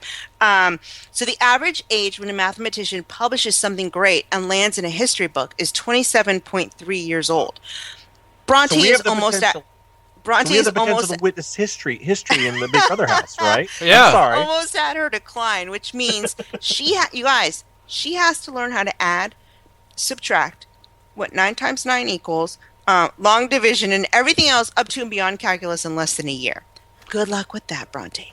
And this girl, she doesn't know her timetables that every single one of us learned in grade school. She will never be a great mathematician. If she wants to be a math professor or a high school algebra teacher, fine. But this bitch isn't Pythagoras, and I really wish she'd stop acting like she was. It's pissing me off because I found that article about the whole because thing in Psychology Today from like a Google search. And the Nobel Prize for Math goes to Bronte. Colette, you know who she's named after, don't you? One of the Bronte sisters? Yes. I didn't know that. Well, I don't know for sure. I'm assuming. Why else? I mean, it's like that movie Green Card with Andy McDowell and Gerard Depardieu. Yes. Her name was Bronte. Yeah. Yeah, she's quite a piece of work. I think we're going to like her in a week or two. No, I think she's ridiculous. I think 2 weeks from now we're going to be singing her praises. No, I think you're wrong. Someone write this shit down. Oh, I'll so remember. One of us can win. Oh, don't worry, I'll remember. We'll be reminded. Yes. One of us will make a point to remind the other. There's no one doubt in the world about that. Okay, we're going to move on to a younger version of Helen. Yes. A younger version. Do you have a strategy going in? Yeah, so basically my strategy is to pretty much just befriend everyone. Okay. I want to befriend everyone in the house. What? If I find someone that looks like they're going to be really my top competitor, like they're everything that I'm not, I'm going to try to make them my really good friend, you know? Because if you can't beat them, work with them. Right. You know? Hopefully by the time jury's happened, everyone who will be in the jury house will have been my friend at some point, you know? Right. And we've gotten along. When it comes down to the final 2, of course they'll want me to have the money. So that's basically You've my got it all general figured strategy. out. Yeah. That is 24-year-old traveling nurse Bridget Dunning. Bridget. Can I go first? Because I have to pee. Yes, go ahead. I hate this bitch. Is that it? Is that all you got? Close. She loves to help people. Oh, God, how fucking boring can you get? Yeah, so she thinks being a nurse in a stressful environment of the ER is going to prepare her for Big Brother. I think she'll be the first one to cry. Yes. Someone will say something innocuous, and it will level the poor girl and totally hurt her feelings. And it's funny that you said Helen, because I have in my notes Helen 2.0, only she's new and improved and much worse. She wants to prove that a good person can win and that you don't have to lie. What a nightmare. She's a goody-goody bore. And, you want to hear something gross? So she's glad that the cameras won't be able to pick up her morning breath. What? Why would you ever say that? Why would you ever say that in an interview, knowing that thousands of people are going to watch? Because they're like, oh, are you worried that the cameras are going to pick up something you don't want them to? She goes, well, I'm glad they won't be able to smell my morning breath. Oh my God! I wanted to gag right then and there. That is so disgusting. That's so good. Why would you say that? I don't understand. Also, she's one of these hardcore like Harry Potter fans. Of so course. You know she dresses up when she watches the Harry Potter movie, which is really pathetic. Yes. Oh, and she hates bullies and people who take advantage of others. Useless. This girl's completely useless. And here's another thing. Here's another thing she doesn't like. Is there anything that you're going to keep a secret going into the house that you're not going to tell anybody about? I suck at lying. Like, I'm the worst liar ever. I mean, I know like Big Brother is like the game of lies and social game, but I just think that people could play it a different way, and I'm going to show them how. You can play it your own way. With friendliness and kindness and smiles and honesty. Bye-bye, bitch. Yeah. See you later. You have been the first person evicted from the Big Brother. I don't think she'll be the first, but no, but you know the thing is, she'll probably last a little bit because she is so non-threatening. Yes, that's exactly why she'll last quite a few weeks just because of that, and we will all sleep. I don't like so. The comparison to Helen I think is accurate in some ways, but in other ways I think Helen was a much better player. Helen was a much better manipulator. Oh yeah, I will agree with that. Bridget is not a manipulator. She's not gonna be a threat. She's sure as hell ain't gonna win. I don't see her being much of much interest in the house until she gets really upset when she realizes that things aren't going to go well, and she's going to be weepy-eyed as she gets ready to get evicted. Right, and the pretty girls, and that's relatively speaking. Yeah. They're going to humor her, but they're not going to like her. You know what I mean? Because she's just too nerdy for them. Yeah, she is quite nerdy, and even the ones though that are we'll get to one later on that's probably nerdy in it, but not quite in the same way. But she's going to go much further than Bridget will. Bridget is just going to one of the ones that you kind of. You put her off to the side, like, yeah, she's an also-ran. She played the game for a while, but she's not going to be if she makes it far, it's because she's going to be the one that everyone says in the end, oh, she floated to the end. That's where Bridget's going to be. Right. She could get to final 3. The pawn. She could get to final 2. The perennial pawn. Right. She's only getting there because she's being carried along by somebody else to kind of as the extra vote to get the other person where he needs to go. Crispin Glover in chat said her alliance will be called the Rainbow Connection. The one time I look at chat, I get something good. Thank you, Crispin. Lovers, the dreamers. All right, so we got the meek and mild, and now we got somebody a little bit more outspoken. 24-year-old preschool teacher Zakiyah Everette from Charlotte, North Carolina. Ooh, Southern Charm. Yeah. No. That's Charleston, South Carolina. Oh, that's right. God, I'm dumb. All right. Sorry, that was some reality show. Here we go. So Zakiyah, I got to ask this question. Are you single? I am single. You're single, Yeah. all right. And you know they like to fill the house up with some good-looking people. I'm ready for a showmance. All right. You just went right for it. I'm trying to be like you and Jordan. Yeah? Yeah. Look at that. You never know. You might meet your... I'm waiting. I'm ready for him. You're ready. Okay, so are you going to use that Zakiyah in the house? Because you're a good-looking girl. I feel like I am going to use my looks and my flirty abilities to my advantage in the game. So, yeah, definitely. But what if you really fall in love? Are you going to let them... Well... What if someone's playing you and you don't know it? See, that's the thing. Like, if you got to play smart. Like, I feel like you really got to be smart. You got to read people. You got to observe. Hopefully I have options so I don't have to have that problem. But I feel like if I really fall for somebody, then I'm going to know. Like, he's gonna prove himself to be genuine. Okay, so you are a preschool teacher. I am. Are you worried about being on camera 24/7? Well, yes and no. Before I came, my mom was like, just don't have sex on TV. Keep it real. Thanks, Mom. Yeah, she said, I'm downloading the live feed. So I'm like, okay. All right, won't be doing any of that. So, but yeah, definitely concerned or maybe a little, conscious of, the parents watching and stuff like that and possibly my students. So I think this bitch will do anything to win. See, it's weird. Like, I loved loved her on Jeff's interview. I thought she was amazing. She's beautiful. Oh, beautiful. And the boobs are hanging all over. Oh, beautiful black girl. She looks amazing. She looked right into the camera. She was poised. She was confident. I was like, this is my girl. I called her my early favorite. Loved her. Then today I listened to the K-Frog interview. And I was like, oh, wait a minute. I don't like her as much as I did like before. I don't know if it was because there wasn't a camera on her, but and also as we just heard, the DJs brought up that she's a preschool teacher, and that kind of I'm pissed that they said that because okay, if she really cares about her job, she wouldn't be on the show. She can't do anything crazy at all. She's right? a model. Like, No, she's not a preschool teacher. I did a write-up on her praising her and looking forward to her not taking anyone's shit. But this preschool thing, it's really bugging me now. Like I get it. It all depends on how serious she is on her job. But let me play this next clip because she's got this preschool job, but she acts like she'll do anything. Yeah.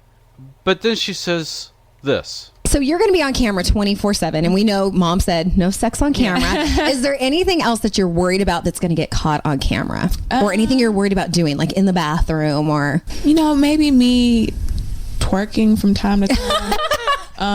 Do you have a tendency to do that a lot? I like to go to the bathroom sometimes and just bust out like dancing. Like, that's just something that, like I do that in like where we're at like all the time. Like I'll just go to the bathroom. That would be fun entertainment. Dancing.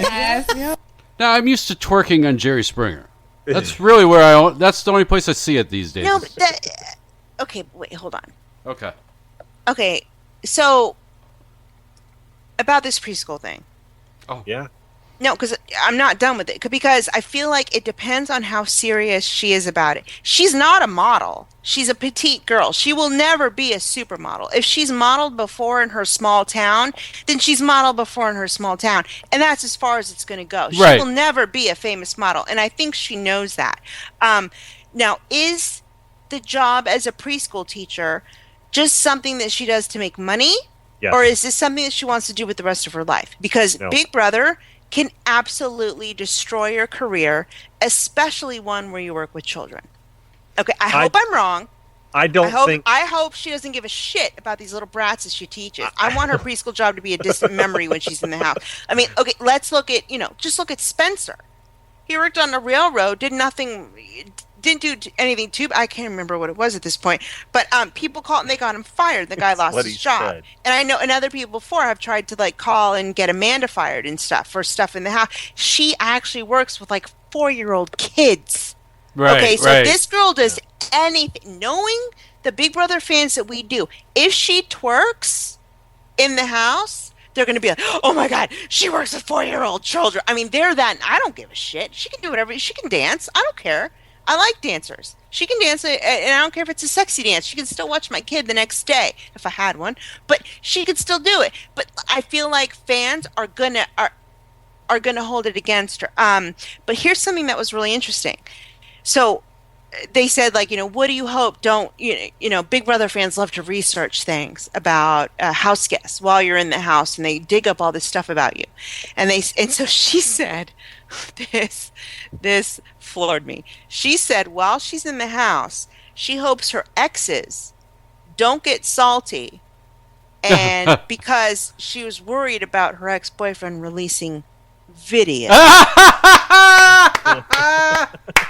Why would she say that? Why would you ever say that? If they're listening, she put that idea in their mind now. Now that video is worth money to TMZ. They're going to be like, boo. I am expecting to see in a couple of weeks, Zakiyah, Big Brother 18 house guest, sex tape.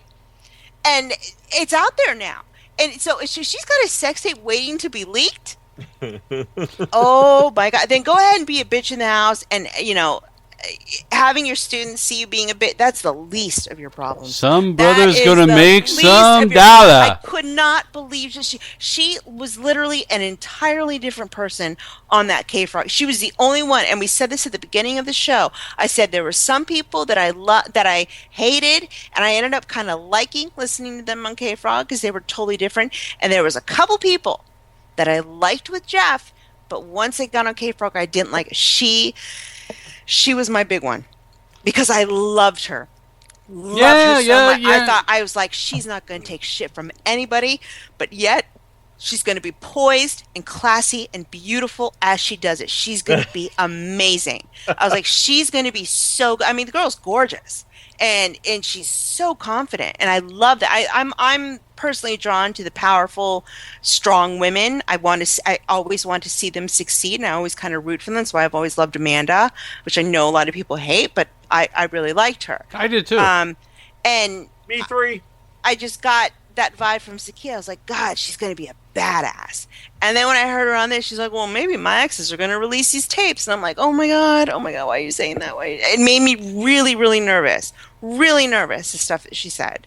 So I am right now, I'm undecided now on Zakiyah. I loved her. Money. I wish... need to see how she is when she gets in the house.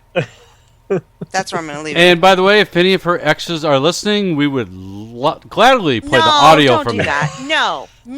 If I'm you're an kidding. ex, I'm never kidding. Sell a sex tape. No. We Don't couldn't be a have any weirdo, money disgusting anyways. perv like Scott. No, you If should you sign never up the do that. $100, Yeah, the $100 level on Patreon. No, we do not advocate revenge porn on this show. I'm kidding. I'm kidding. Mike, do you have anything to add? I didn't hear as I said earlier, I didn't hear the K-Frog interviews, and so I think Zakiyah. What was your impression of her with Jeff? I think she's a very strong, opinionated person who isn't going to take crap from anyone, which we're going to get to later on. The rumored additional house guest, she may have a lot of something in common with one of these other rumored house guests. So I don't know if that's a good or a bad thing. I think she will also have some confrontations with the person that's coming up a couple people from now. I'm trying to not to get into that, but the point is, I think she, much like this other house that we're going to talk about in a little bit, she could either do really well or her game could be completely derailed pretty quickly, and she could be out of the house early. So, but I do like her. I think she's strong. I don't. Which again, she won't hold back. She won't be meek. I think that we can all agree on, and that we can all look forward to. I don't think, and the preschool thing. I personally, you said small town model, not going to be. I don't agree with you, at least in my opinion, that she has figured out that she ain't going to be a big time model. I think she still thinks that, and the modeling and the preschool thing is just a side gig for her until she can go on to bigger and better things. But it could be wrong. Preschool is a lot different than kindergarten. She's How old is 24. she?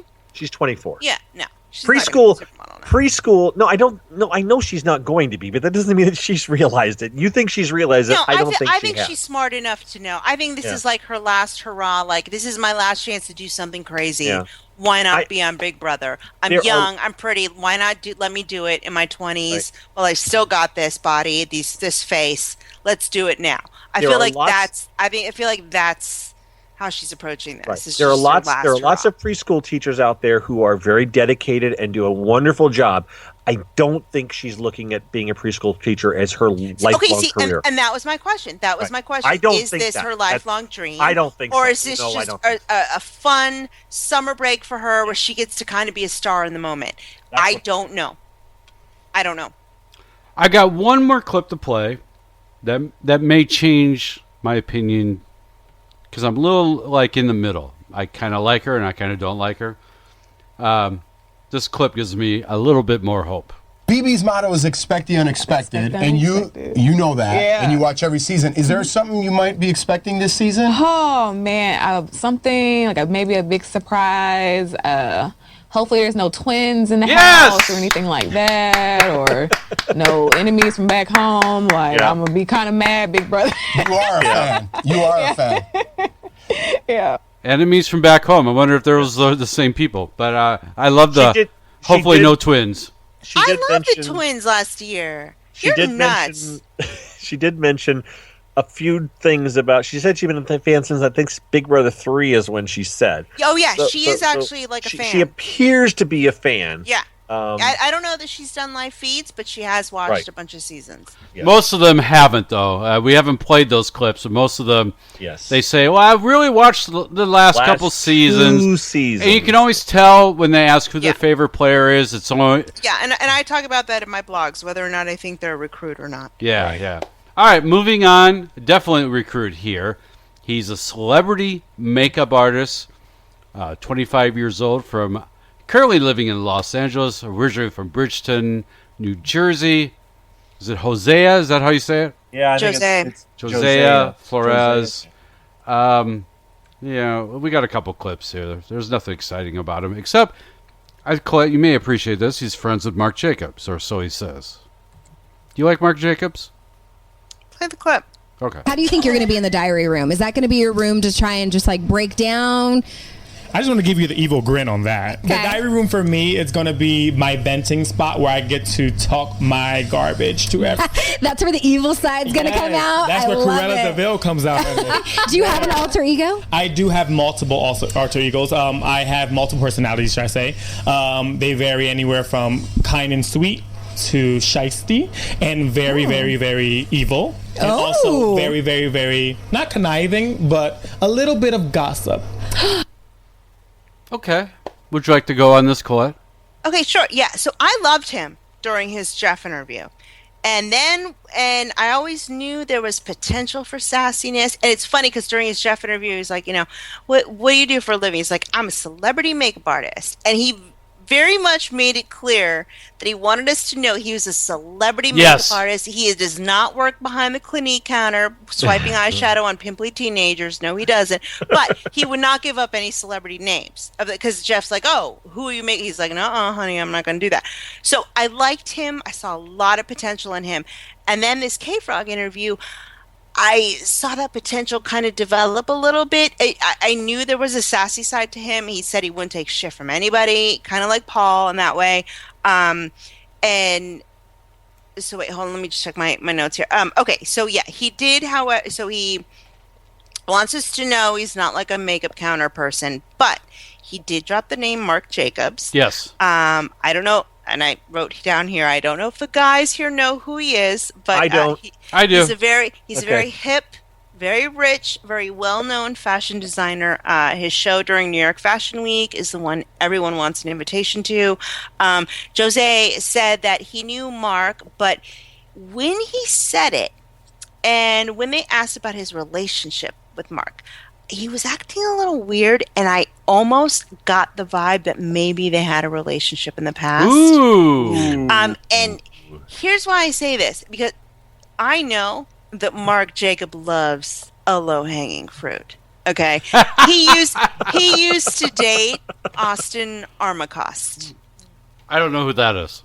Big Brother international fans will know him from BBUK, Celebrity BBUK. Austin.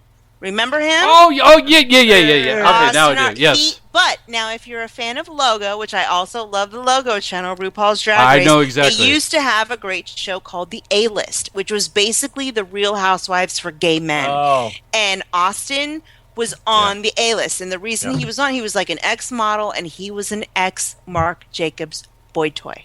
Oh. He is literally like a nobody from Texas. And we are assuming that Jozea is at least one of the gay guys. I think Jose has hung out with Marc Jacobs. Yeah, so this is why I said we know Marc Jacobs loves his low-hanging fruit, because Austin was like a nobody. He was like a podunk, hillbilly, nobody from Texas, but he looked kind of cute, and he went to New York, and he turned out to be Marc Jacobs' boy toy. And Jose, the way he was replying to the question, he's like, well, we had a relationship. Like, he was kind of saying it was a friendship, but it was something more, Yeah, and he also... And then, later he said the girls were really pushing him to say he was gay. They're like, oh, are you up for a showmance? What would you do if somebody liked you? Would you flirt with And all they wanted was to be like, I'm gay, honey, if there's another gay man. But no, he actually says that he doesn't recognize gender and that he has hooked up with both men and women. He's attracted to the personality, not their sex. Good for you, Jose. Okay, so let's get back to his... Okay, so he says he has no problem lying and manipulating to reach his goals. Love that. And this was interesting. He tells us very assuredly, okay, super confident. He says that this will be the best season ever because he has the ability to get inside people's minds. Okay, he may not be telling the truth, but he obviously thinks that of himself. To say that, which intrigues me. I like people with big personalities. I like overconfident people. I want to see what they're going to do. And he's got big plans. He won't tell anybody. And he thinks he can manipulate everyone. And he won't tell us how. But he said, oh, honey, don't you worry about it. This is going to be the best season. Like, that's how he was talking to them. He's like, oh, don't you worry. This is going to be the best season ever. I was like, oh, really? And my head kind of cocked to the side, like, really? I like this. He has a lot of secret strategy plans. He wouldn't even tell the interviewers. But he's a recruit. I think he's a recruit. I do think he's a recruit, but I think the second he was a recruit, he's like, if I'm going to do this, I'm going to do this. I'm going to own it. I think that's just his personality. He's kind of, I think either he's going to be like Kevin. Kevin was well liked, not an uber threat, but mentally strong.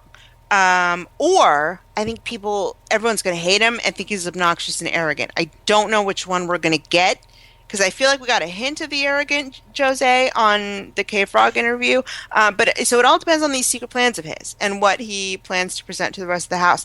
Another interesting thing about him, he is vegan, which I don't hate as much as I used to. I used to scoff. Anybody said vegan, I used to scoff, roll my eyes, and spit in their direction. But as a bunch of you who follow me on social media know, I did a cleanse where basically nothing was allowed. I was vegan for a few weeks, and I get it now. For health reasons, not for airy-fairy save the animals, even though I love animals, love dogs and cats, don't want any animals to be hurt ever, except alligators. I feel like we can be rid of them for now. But I look at food differently now. I look at nutrition as medicine. You can friend me on Instagram. On Instagram, I post all sorts of different stuff that you can't find on Facebook or Twitter. I did this crazy cleanse. Like Scott said, I'm really into beauty products. And now I'm all into, I like to do these experiments. And now that I have to drink once a week, because maybe that's why I'm a little buzzed on 2 glasses of wine tonight. But yeah, now that I have to drink once a week, when this season's over, I'm probably going to go on a fruit diet for a week. We're twisting your arm to no, I don't keep alcohol in the house anymore. I don't. So now I have to drink every Saturday. Shut up. I like the beer. I like the wine that you bought then. Okay. Perv. So you can friend me on Instagram if you want to relive my journey. See what I'm up to now. I think that's it. I want to add to the Marc Jacobs thing. Okay, go ahead. Because, like you said, he was really, really into saying that he was friends with Marc Jacobs. And then, because I think this backs up what you were saying about the relationship thing. He was name-dropping him and then admits he hasn't talked to him in a while. And then when they asked, expect the unexpected, if they were going to bring in someone famous, who is it that you would like to see brought in? He said Marc Jacobs. Oh, really? Yeah. So he was like, "Oh, I'd love to reconnect with Marc Jacobs." Yeah, and I was like, "That's weird," because he also seems like the kind of guy who would not, if he's a makeup artist. Obviously, you want to be the makeup artist for Marc Jacobs, New York show, his Paris Couture show, Louis Vuitton, and Tokyo. You want to be the makeup artist for all of that, for Marc Jacobs. But it wasn't like that. It was just, "Oh, I'd love to see Marc again. I'd love to connect with him again." So that's, if you listen to the K-Frog interview, and I'm telling you, something was there between them. So I don't know Marc Jacobs from anybody, just for the people that are listening that don't know who the hell Marc Jacobs is. But Jeff did ask him about any past relationships, and he got all mum I don't want to talk about that. So I guess we could feed into it that's maybe who he's kind of alluding to, too.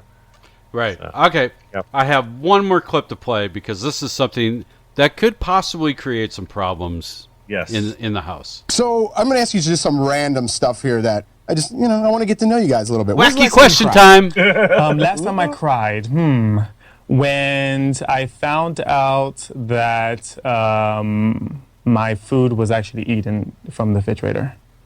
So somebody stole my food. Someone stole your food and you cried? Because it was specific food that was brought to me from Puerto Rico, and I had no more. Oh, that makes more sense. Yes. I thought you were like, dude, someone stole my banana. And I was like, no. Oh, buddy. Something called a canepa. It's a rare fruit from Puerto Rico that only, sometimes my family can bring it over and sometimes they can't. So when it comes, I like to preserve it. And Okay, cool. That was the last few I had. Attention, Big Brother producers. Get some rare Cuban fruit. Definitely. Puerto Rican. Oh, Puerto Rican, yes. Puerto Rico, yes. I found that funny. Oh, yeah, that has the potential. All right, moving on to guest number 9. We have a unique person. The oldest cast member in a few years, really. Glenn Garcia. He is a 50-year-old dog groomer who used to be a police detective from the Bronx. I did like this clip. Are you going to tell people about that? Negative. No. They will never know what my prior life was. They will not know that I went from kicking ass to cleaning ass. Of the day. Thank you. It's the truth, though. A lot of them and my friends can't believe that transition. I said, but if I'm going to deal with animals, I'd rather deal with these animals instead of those animals. It's true. That's one way of looking at it. But going in and saying, hey, I'm a dog groomer, do you think people are going to be like, that guy's lying? It's such a setup. They can think what they want, but it's the truth, And I hope they try to trip me up on it and try to act, because I've been doing it for over 12 years now. So oh, wow. It is, it is legit, Yeah. That man don't give a fuck. No, but that man's 50 years old, so... Yeah, I think he's going to have a hard time. He is. And, well, we've got lots of different things going against Glenn, besides the fact that he's almost 25 years older than everybody in the house, and he's also He's over 25 years older than anyone else in the house.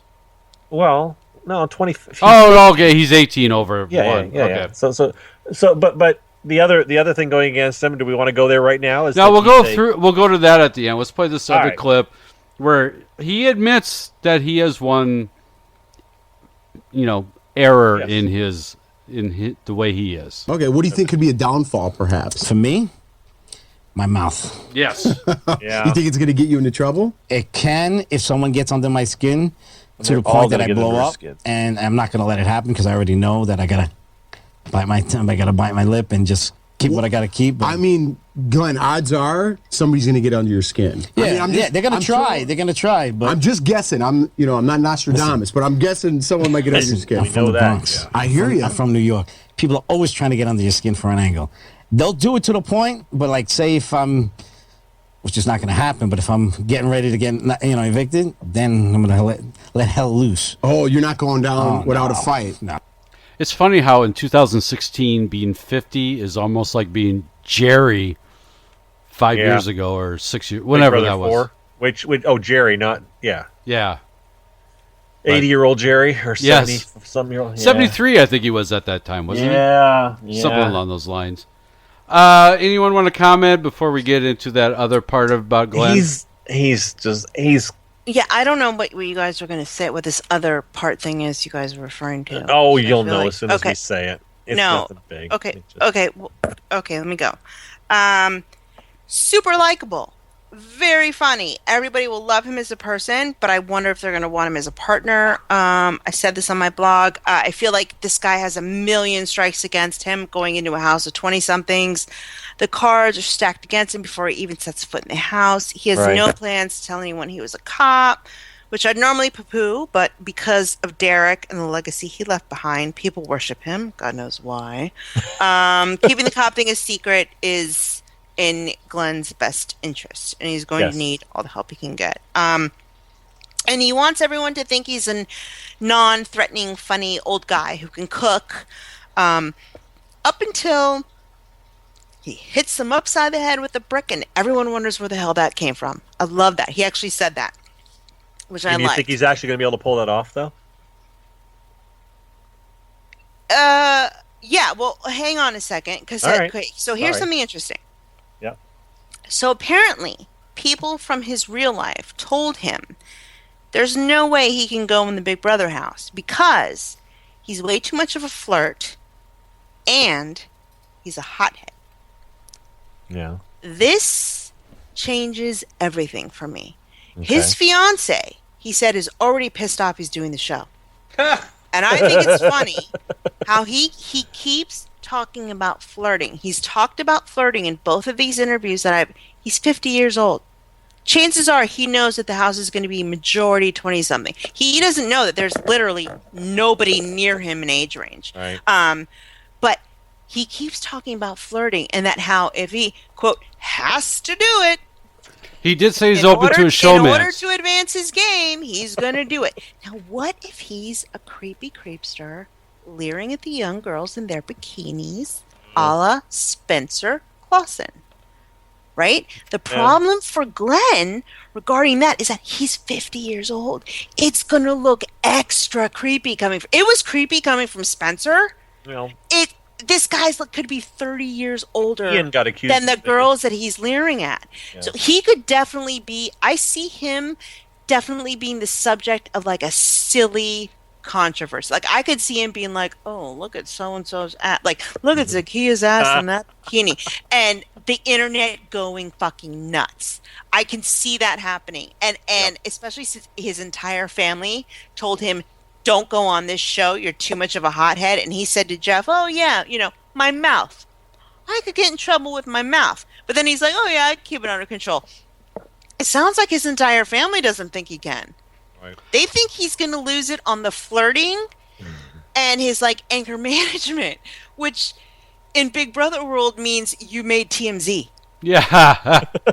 I also think he's going to have issues with Zakiyah. Potential. Why? Yeah. Why? Oh God, is there a racial thing that I? No, I think it's a attitude and conservative, liberal kind of stuff. Yeah. See, I think he's super. I think everybody's gonna love him because he's really funny. I mean, in both these interviews, he's super funny, super charming, very likable. He seems very non-threatening. But I think the second he sees someone's ass hang out of a pair of booty shorts, it is over. And the point is over. It's over. They're going to be like, oh my God, he's got a daughter. He's got a fiance. You just mentioned it. I resembled that remark. You don't have a daughter, so he has a 9-year-old daughter? No. What? Oh, he has a doesn't fiance? have a daughter. His daughter is everything. Scott, or Glenn did for just the throwaway line. Yes, Glenn has a daughter. Everyone. Yes. and we'll leave it at that. So. Do you want to add to that, Mike, or should we go into the other? He's totally handicapped by the fact that he's 50 years old, and the next nearest of the names that we have so far, the next closest person in age is 18 years younger than him. He's just so screwed. He's going to be the nice guy, and even if he manages to survive a while, sooner or later it's going to be like, we're not going to let the 50-year-old beat all of us, are we? So he's just not going to win. Well, I do think he's going to have some arguments. Big blowouts with people. Okay. Well, of course, those same people that looked up the internet history of other people have looked up Glenn's. And this kind of pisses me off. He's an ardent Trump supporter. Right. Yeah. I don't give a fuck. Either Why do are I. we talking about this? No. Because it is an issue. Politics. No. I'm going to stop you right now. Politics are not allowed on this show. Well, we're not discussing politics. We're not. No, discussing you are because you're bringing up presidential candidate. We're not going to talk about it. You see, I didn't know about that. Okay. That doesn't matter to me. It doesn't matter to me Nobody either. can tell anybody else their political views. I think it's tacky. I think it's disgusting. And your vote is your vote, and it's private. And stop trying to convert people on Twitter or whatever. No, we're not going to talk about it. But the point is, okay, so let me rephrase it then. He's the supporter of a particular political candidate. Doesn't matter who it is. And that's pissed some people off. No, but I don't understand. It shouldn't matter. Sway That's my exactly opinion what of him Scott's. To good That's or bad. exactly my point, Scott's Colette. point was. That's what Scott's point. He could have said. I'm pissed off that was even brought up, and I know it's not your fault because I know somebody else brought it up, and you guys picked it up from that. But I'm pissed off that whoever the source was found that and even thought that was relevant. Well, it was his Twitter account. It was his source. He's been quite. No, but who cares? He's not in the house unless he's in the house talking about Donald Trump 100 times a day. Then I guess maybe we need to discuss it. But we're not going to talk about whether it's right or wrong. I'm actually on your side on this, Colette. I'm actually on your side on this. So am I. Because these people, I've already saw the campaign against him because the R word goes against certain, Trump fans. What's the R word? Racism. Oh, I thought it was Republican. Oh my God! Oh, Yeah. you thought I was Republican? No. That there are certain people that if anyone follows that candidate, because some of those people that follow that candidate are the R word, then he is too. And so that's where I'm on your side on this. Wow, that's so We don't. stupid. Let's. I hate when people make you don't talk about politics or religion in mixed company. That is your own private business. Exactly. I don't care what it is. The Keep three it of in us- your own homes. Keep it in your own brains. Yeah. Don't share it with anybody. That's your personal business. None of us care on this podcast. We've never talked politics before, and we don't care. So it annoys. I think it annoys all three of us that it's even brought up as a reason not to like somebody in the house. Is that fair to say? Yeah, that's exactly what we're all saying. That's because these Twitter. Oh, that's so stupid. Oh my God, this is so stupid. Even if he said he was like, oh my God, he was an ardent Bernie Sanders supporter, it's still so stupid. It's so stupid. It is so irrelevant. Someone tweeted at me that no Hillary supporters should be allowed in the house. So it doesn't matter. It's all over the house. It doesn't We're matter. all big I Brother don't care fans. who We you don't support. care. I don't care. I don't care. It goes with all those people. I don't want to hear about it. It goes with all those people that have nothing better to do than investigate Twitter accounts. See, I think when people talk about politics on Twitter, it's as good as like taking a picture of your shit and posting it on Twitter. That's how I look at your political tweets, everybody, and your Facebook tweets about politics. That's how I look at it. You've taken a picture of the shit that you took that morning, and you're showing it to us all. And That's what that is. That was on Celebrity Big Brother UK last year, right? Colette. What? Here's my opinion of that.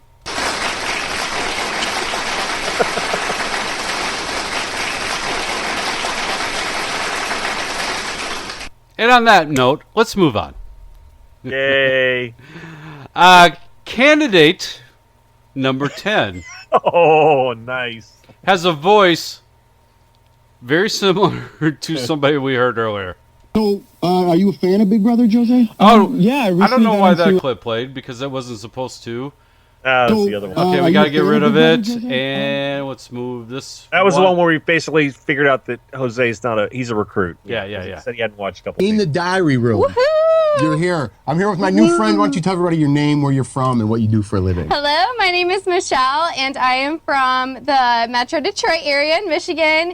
And I have just recently finished up schooling to become a dietitian. So I just need to take my registered dietitian exam, and I am all set to go. Awesome. Yeah. Are you going to keep some of these fatsos in there in check? Yeah, Because people are totally out of shape You all are summer. what you eat. I will tell you what. And I'm going to make sure that I whip out some good stuff with that slop. Can you imagine living with that voice? I think this was the other voice that I mentioned being in the house with Bronte, the two of them alone in a room.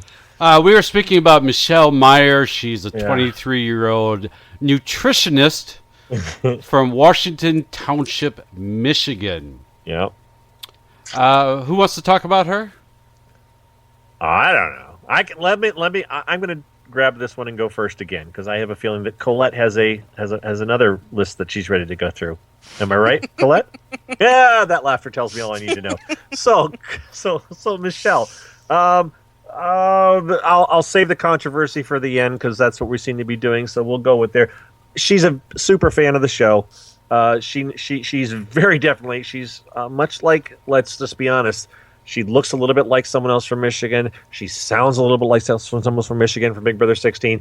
That would be Nicole. She made T-shirts, I think, or she did fan sites. Steve's mom. Steve's mom and her got into a fight because she made shirts about Steve. Right. And Steve's mom. So she made a fan site for Steve, and Steve's mom contacted her and said, "You need to get rid of this because I'm Steve's mom," and she had it back and forth. And I'll be honest, I had discussions with Steve's mom when we first realized that Steve's mom was liking us on something. I don't think she liked the podcast, but she liked my Twitter account. I could see Steve's mom doing that, and I could see how Michelle could have taken that attitude of, you know what? No, I'm just keeping the site up. Let me play this super fan clip. Oh, okay. Would you consider yourself a super fan, or you casually watch? Super fan, for sure. I watch international seasons, live feeds. I do it all. Live discussions. Big into the online community. Okay. Which is your favorite? The Big Brother, like, online? Reddit. Oh, okay. Yes, Okay. Reddit. Okay, keep going, Mike. So yeah, she's a Reddit person, which none of us are really Reddit people, but that's a whole nother subcategory of. I'll be going into that in a couple of minutes. Yeah, we'll right. You can go into that. So the other thing, and Scott may touch on this, is that she's not necessarily a fan of some people. Certain.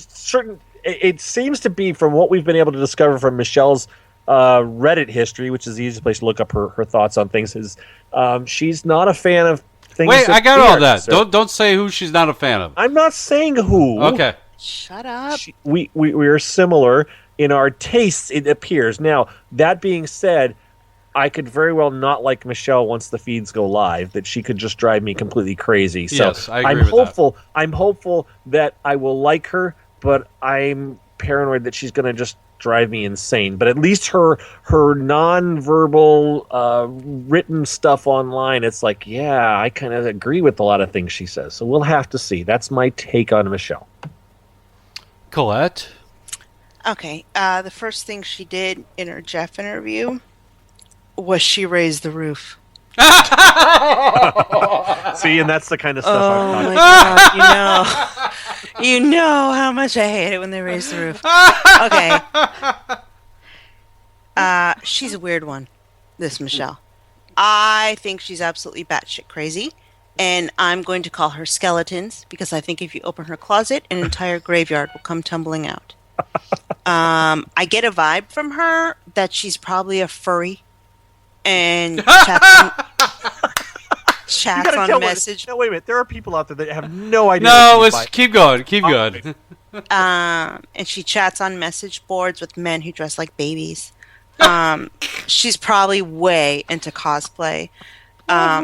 She's super nerdy. She put together a strategy book for herself before going into the house, and she admitted she doesn't have many friends. She's online a lot, like a lot, and she makes memes. She makes memes. I just can't help envisioning a giant jar of her scabs sitting on her nightstand. I feel like that tells me everything I need to know about her.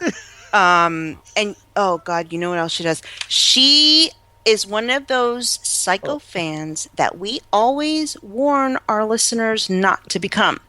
She said that she found, I couldn't understand this in the K-Frog interview. It was either Jason or Jace's mugshot.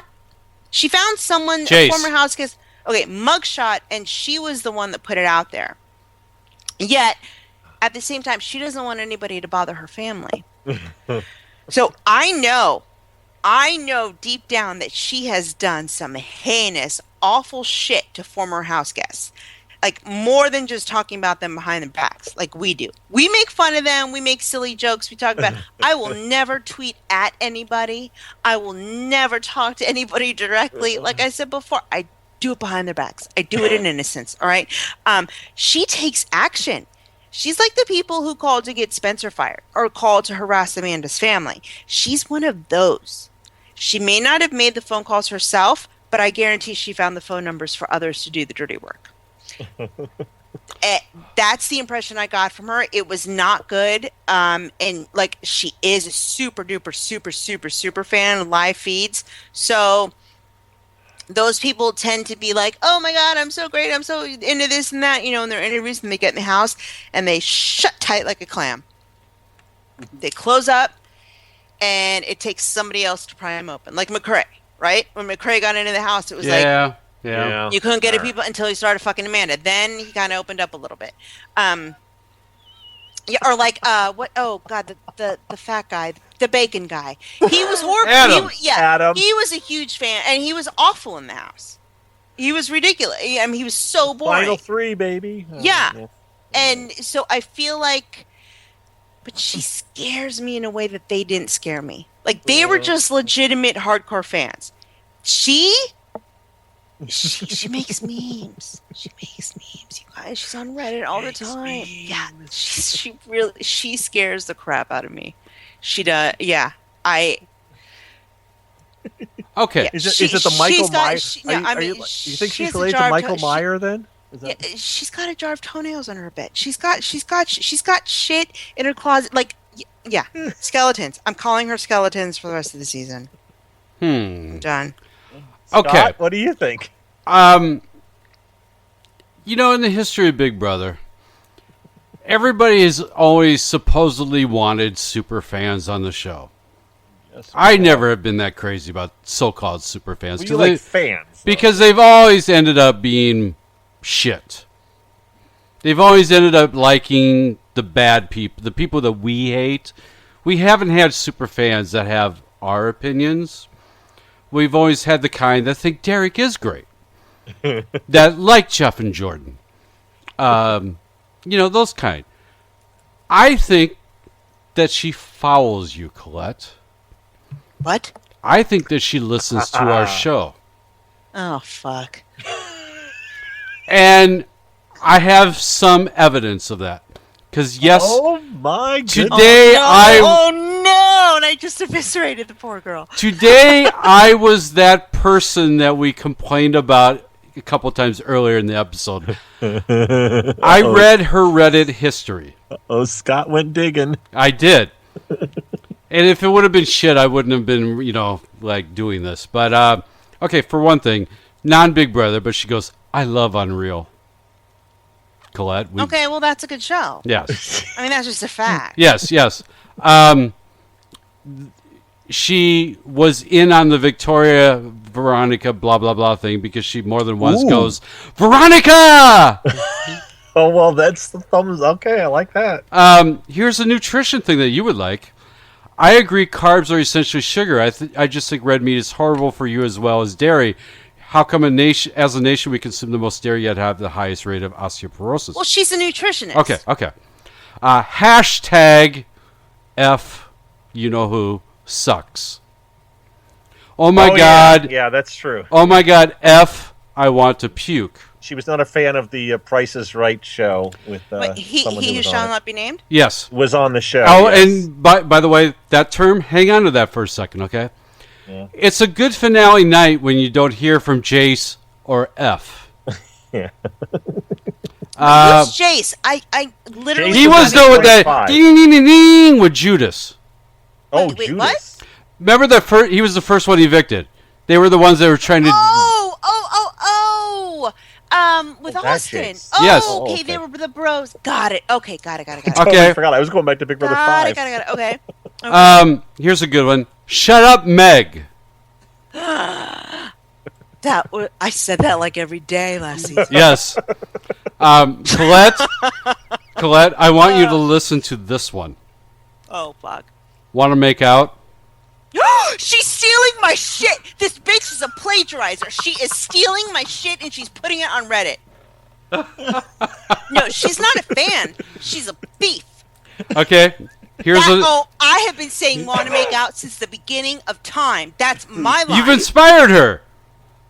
No, she's a fucking thief. Okay, listen to this one.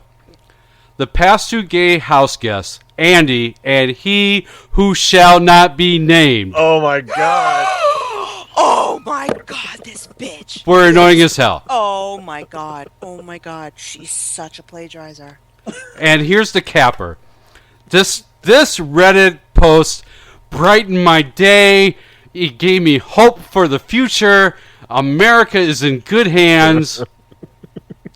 Who wants to shine bright like F's body soaked in kerosene and set on fire? Bravo, girl. Bravo. Why are you applauding this thieving whore? She stole like all my good lines. She was inspired by you. No, she's a thief. Why? If she says want to make out, she didn't say, oh my God, I heard this from Colette and it's so funny. No, I'm going to say it. Want to make out? No, she didn't say that. She just stole it and used it. That is some bullshit right there. Okay. Okay. How long have I been saying? And there are like 18 minutes. It's funny because when I first started to say it, people thought that they were really special and I really wanted to make out with them. But I know there's like 8,000 of you out there that are like, she's totally said want to make out to me. I say this to everybody. You do. This is my You do. thing. Okay. I thought that you would appreciate your influence. No, she's a thief. Okay. Because she never gave us credit. And she never said, oh, I love this show. I like this. Well, I've had people that do that. It'd be like, maybe, oh my God, I love you. wait. This is really funny. I'm going to say, shut up, Meg. And they say, I get it. Maybe I'm when really the feeds big about- start. Maybe when the feeds start, she'll talk about our show. And then you're going to love Yeah. it. Yeah, Okay. I would like. I hate okay, shout outs, I but know it won't happen, but I know will it give won't her that opportunity to repair the wrongs that she's done. I hate shout outs. But if someone wants to shout us out, I'm a Yeah, shameless whore. honestly. All right. Well, let's move on then. That I can't believe she still wanted to make out. Well, I think it gives us hope. I really do. Because I'm a positive kind of guy. I'm always looking for the bright side She of things. makes memes and she keeps scabs on her nightstand. Okay, well that's a problem. That doesn't give anybody hope. That's a problem. I will admit to that. Before we move on to our last house guest. We got two more. Okay, you're right. Before we move on to our second to last house guest, just touch on the tiny bit on the controversy, the one little Reddit controversy, only because there are people that are like, oh, what about this? Shh. No? She hates one of our competitors. Let's just leave it at that. All right. Well, that wasn't the one I was thinking of. I was thinking of the fat shaming one, but okay. I went through her thing and I didn't really see the fat shaming. She's a nutritionist. She's not going to talk. Yeah. That's it. I think obesity is slow suicide. Is that fat shaming? There you go. There's our. Did she say that? Did she steal that from me? No, I don't know what she said. I have no idea. I don't think she stole that from you. I don't even know. People were complaining that she was fat shaming on her Reddit. I never went and looked it up. So. I did, and I think those are. No, you can't look at someone and be like, "You're fat, lose weight." No, but you can be like, "Okay, it is unhealthy to be at this weight, and let me help you to get better." I was not worried about it when I heard that she was doing that. It was not something I lost sleep over or went to look up. No, she's a nutritionist. That I'll forgive her for, but I'm not. The want to make out thing is fucking pisses me. And that is the essence of the Big Brother Gossip Show. It really is.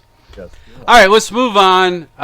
If there's ever been a person that we immediately knew was a recruit, it's contestant number 11, Natalie Negrotti, a 26-year-old event coordinator, also former NFL cheerleader, originally from Caracas, Venezuela, but now lives in Franklin Park, New Jersey. And she pretty much admits that she's not a viewer. She doesn't try to hide it like so many others. So how excited are you about Big Brother 18? I am so ecstatic. This is a dream come true. Are you a super fan? Would you classify yourself that way? I am not a super fan. I actually don't watch. You don't watch? I don't really watch TV at all. I don't have time. Then why Big Brother? I want to win the money, $500,000, and I feel like this is the perfect TV show for me to be in. Why is that? I have the personality for it. I'm a little firecracker, and I know how to deal with different people. So I feel like this is perfect for me. A dream come true, but I've never watched the show. Yeah, well, she knows what to say. No, she watched it with her aunt. She did say that later, but originally she goes, aunt having it on TV. Yeah. She said it on Jeff's. Yeah, she doesn't watch TV, but she's been watching it since like season 3 with her aunt. Or her aunt was who's dead now, was a big fan. Oh, God. All right, who wants to take this bitch? What, is that bad that I said her aunt's dead? No, not at all. No, not one bit at all. No, I'm going to take it really quickly, and then I'm going to let someone else run with it. At first, we kind of thought she reminded us of Brittany from Big Brother 16, but then no. Oh, and also Veronica that she reminded us of. I mean, Victoria. Not you. No, she reminds me of the Playboy Playmates / cheerleaders / pageant girls that always go out number 2 season after season after season. Any one of those. Okay. Which one are you talking about?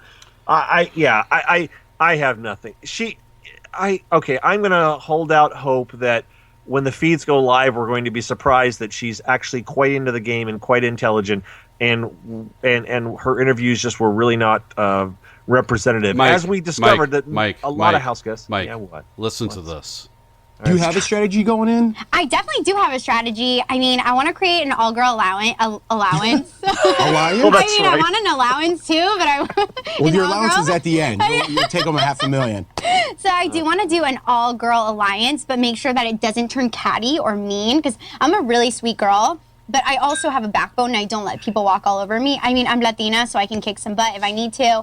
But I have a very strong personality, so if I start a all-girl alliance, I'll make sure that it's like a really nice one, and that we kick butt. All right. What would the name of your alliance be? So I'm thinking maybe like Team Fuego or something really fun. But I feel like I need to see the dynamic between the girls to make it up. Okay. I need to see the energy. I need to get the chemistry going. An all-girl alliance that's nice. Name Team Fuego. Okay. All right. I give up. I have no hope for her. And as soon as I could see her saying in the head household room, let's call ourselves Team Fuego. And then the feeds cut to music for a second, and then it comes back and goes, how about Team on Fire, guys? Because Fuego's taken. Yeah. No. Yeah. All right. I'm sorry. I give up. She's not going to. Yeah. No hope. That's it. That's all I got. She might look good in a bikini, Scott. Maybe, you think? That's possible. All right. All right, Colette. Okay, this bitch. Even she's grasping at straws here, I can tell. So she doesn't watch TV, and she feels like this is the perfect TV show for her. Yes. She says she has the perfect personality because she's a firecracker. Yes. Oh, Natalie, you silly, silly girl. She has absolutely no idea what she's walking into, and that's great for us. She loves to tell us how sweet she is. Yes. And how super girly and a girl's girl. I guarantee she starts gossiping nonstop about all the other bitches in the house. Will you stop saying yes? Do you have a word allowance you need to meet every day? No. Okay, then shush. If you keep telling people you're sweet, you're not. Yes. A genuinely, authentically sweet person wouldn't care if other people knew that they were sweet, because that's not part of their DNA. I absolutely 100% think this chick is secretly a catty bitch, which would be great. I hope she's an asshole. That's our only hope. After Bridget, I think we all know exactly how useful I find nice people to be. Okay, so this is weird about her. She scrubs her arms every day with a sugar scrub. What? Why does she scrub her arms every day? Does she have eczema or something? A sugar scrub is oil and sugar. I'll do it in the winter on my legs, but what do you have going on that you do it on your arms every day? This is fascinating to me. I love beauty products and beauty treatments. If you follow me on Instagram, I did a rice water hair rinse yesterday. Yes, you did. So I love this shit, but I cannot for the life of me figure out why she does a sugar rub on her arms every day. Is she a hand model? I can see doing a sugar rub like once a week, but every day, I don't. I need these answers. And she said that she brought like 2 tubs of sugar scrub with her. So I need to see this ritual, and I need to know why. That's all. That's the only interest I have. That is kind of interesting, and I hope you're but right. I think she could be a good showman's candidate. I don't know with whom. I think that she's on. She could be the girl. I feel like she could be the girl on the other end of it. I think she's on to be with Mr. Baseball Coach. Oh, God, that sucks for her. Who? Which one? Is that Corey? Corey, yes. Oh, my God, how boring. Yeah, I agree. You don't think Victor Aroyo? No. Yeah. Oh, maybe, because they're both Latin. Latin angle. I just think. Yeah. And they're both really into fitness, because she's like a cheerleader, and she's into pageants, and so is Corey, she's though. Super fit. Corey's a douchebag, though. I feel like she maybe she'll be drawn to the Latin guy. I hope so. That would be more interesting. That would be good. Yeah, I don't want her to be with Corey. I'm going with the whole Latin love thing. Yeah.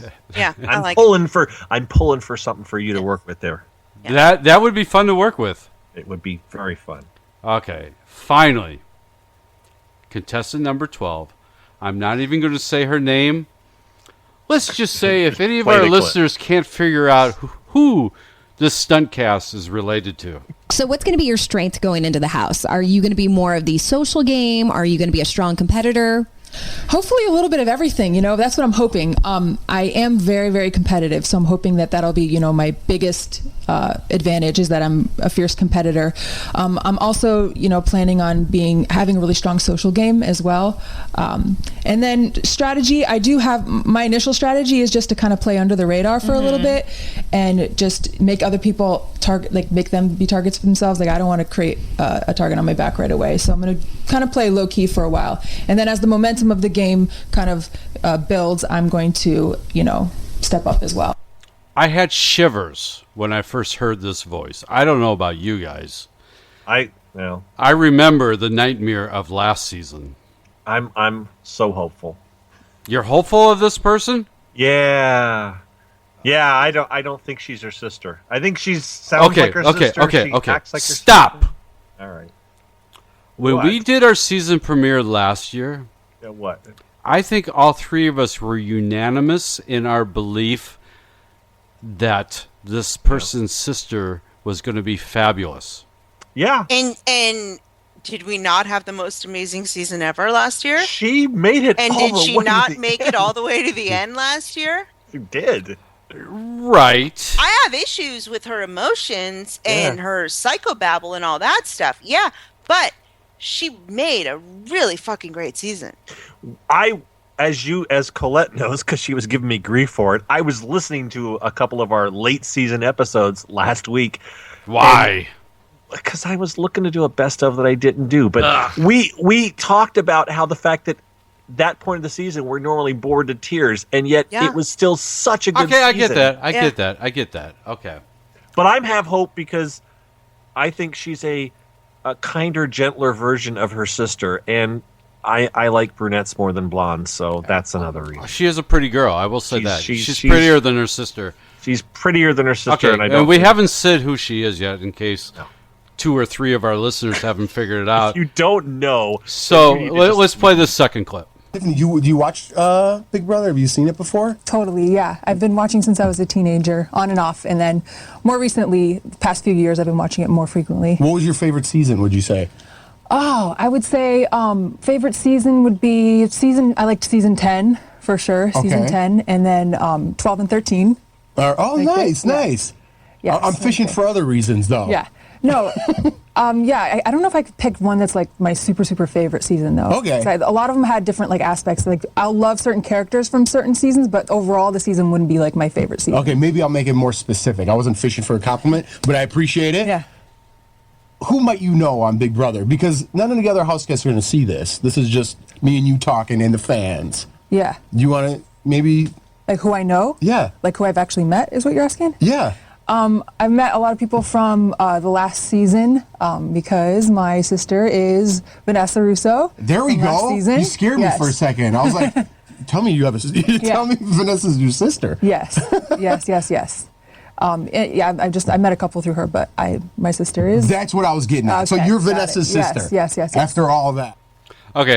Wait. No. Shut up, everybody, because I had you pull that clip specifically for me. Okay. Because there is something off about her. Can we introduce her first? She's Tiffany Russo. Okay, we didn't say her name at all. Okay, go ahead. She's Tiffany Russo. She's Vanessa Russo's sister. There's something off about her. She doesn't understand jokes, irony, sarcasm, or innuendo. She believes everything you tell her at face value. At first, I thought maybe she was being cheeky. Then I thought, God, this girl's a fucking moron. But now, I think there's like a cognitive perception disorder. The way she understands the world around her is incredibly basic and straightforward. So Jeff, just like we just heard, was trying to joke around with her and asking her who she knew from Big Brother. Like asking her, what's your favorite season? Expecting her to say 17 because my sister was on it. But she's like, oh no, I like 10 and 12 and 13. He's like, okay, how am I going to get her to bring up Vanessa? So he's like, okay, so who do you know in Big Brother? So she goes, her first thing was like, oh, you mean who did I meet? Who have I met? And then she talks about the people that she's met. Yes. So Jeff's trying to joke around with her. asking her who she knows from Big Brother, she takes it at face value. Her first instinct wasn't, oh, he's hinting about Vanessa. It was, why is Jeff asking me about who I met from Big Brother? She literally thought that Jeff wanted to know the names of everyone associated with Big Brother that she's met. I don't want to say she's on the spectrum, but she does that thing that autistic people do where they take everything literally and at face value. They don't understand jokes and sarcasm. Tiffany doesn't either. At the end of the interview, this was amazing. At the end of the interview, Jeff asks her jokingly, so if you win the $500,000, are you going to dangle it over Vanessa? Tiffany, no joke. She replies, what do you mean dangle? She didn't get it. She doesn't understand jokes. And granted, it was a dumb joke. That's going to be a problem in the house. She flat out did not understand what Jeff was saying. I hadn't looked at it this way. Yeah. It was because I when I write my blog post, I literally push play, let it go for a few seconds, then I write a little paragraph, then I push play again, let it go, write another paragraph. So I'm writing paragraphs like, God, this girl's a fucking idiot. Why doesn't she get what Jeff is saying? You know, I couldn't understand it, and I went back to read my blog post, and it's funny to watch me come to this conclusion where I was like, God, what is she playing at? Why is she being so cryptic? I mean, we know her last name. Who does she think she's fooling? And then I'm like, wait a minute. Is she just really, really dumb? No, she can't be. She teaches high school. She runs like a SAT prep business. That was another thing. She's like, oh, Jeff asks her, what are your greatest achievements in life? And she goes, oh, well, I just started this SAT prep business. And Jeff goes, oh, I took that. Okay, everybody at home is like, at least me, I was like, yeah, I took that too. I was 16 years old. I took the Princeton Review. Didn't everybody else take the Princeton Review when they were 16? Tiffany thought that he was talking about the business she just started in Florida just now, her class that she teaches. How old is Jeff? Like 40?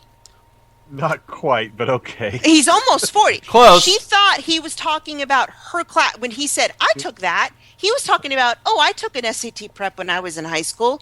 She thought he meant her class. Right. She thought that he took her class. That's how she interprets. She doesn't. There's a disconnect and with information, which is just so fascinating. But wait, hold on. Okay, on the K-Frog interview, let's see, she was actually really boring to everyone else. Like I found that she came alive a little bit more in Jeff's interview than she did on the K-Frog interview. I found her really boring. She literally no sense of humor. If that's an affliction, if that's a disease, to be born without a sense, she has it. And I think maybe that's why she doesn't get these jokes.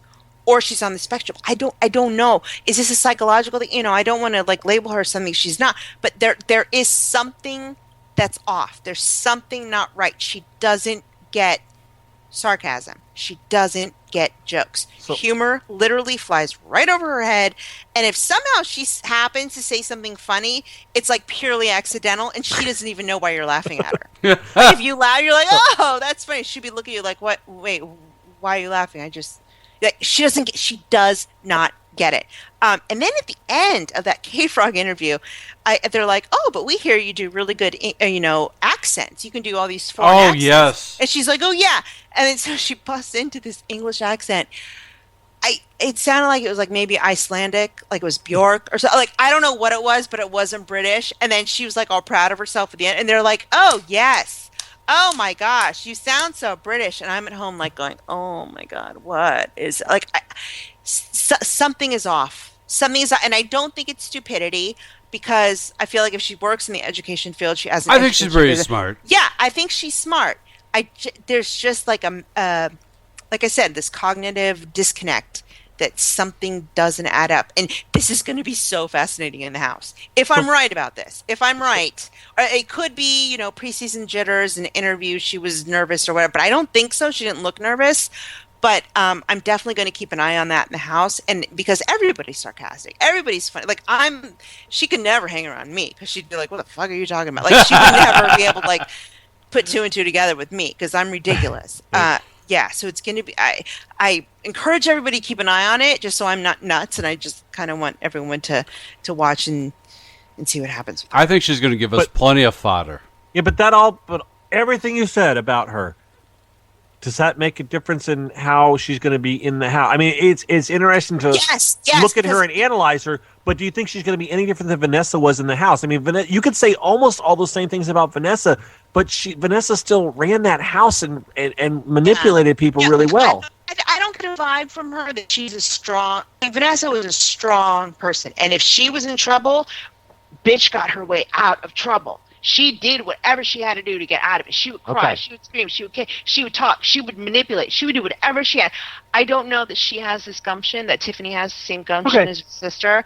Fair enough. I don't think she's stupid, but I don't think that she has that edge. I mean, I think you have to have an edge to be a poker player. You have to. Right. You have to be a risk taker to be that type of person and to have that career in life.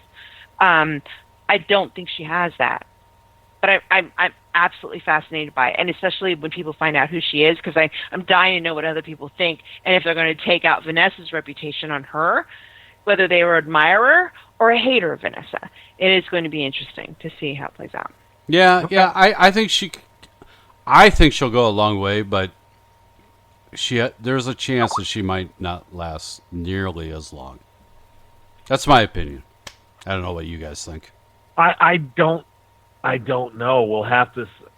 We haven't talked yet about the additional. Right. We'll be getting to that in a couple minutes. All of these last other people play into that. So yeah. All right. So we've gotten through all 12. There's one other thing I want to throw out before we get into other stuff going on with this season. Right. In one of the interviews, Jeff was reportedly married a little bit ago, right? Yeah, well, I think as soon as Jordan found out she was pregnant, they did a quickie marriage, so the baby wouldn't be born in sin. But then afterwards, they're going to have a big extravagant marriage. Well, in one of those interviews, Jeff claimed that he wasn't married yet. Oh, really? Yeah. Which has gotten some people on. Because it wasn't the big grand. Yeah, but no, I think I'm not a Jeff and Jordan fan. You know that. Yeah, I'm not either. I think they did a hasty thing the second she found out she was married. Yeah, literally, and a Hall of Justice type thing. I have a nightmarish prediction. Oh, a wedding in the Big Brother house? Yes. Shut your face. Okay, I'm going to go tinkle.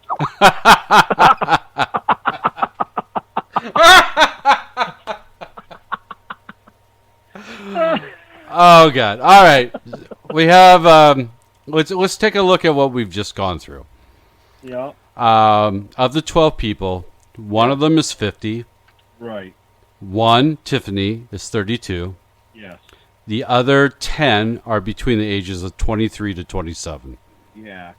So really, outside of Glenn, the 50-year-old, this is a typical Big Brother casting of recent years. It's a recent year typical. It's skewed younger and younger every year, except for they raised the minimum age to 21, and then they've just pushed closer and closer to that every year, it seems. Yeah, and Mike, you pointed out.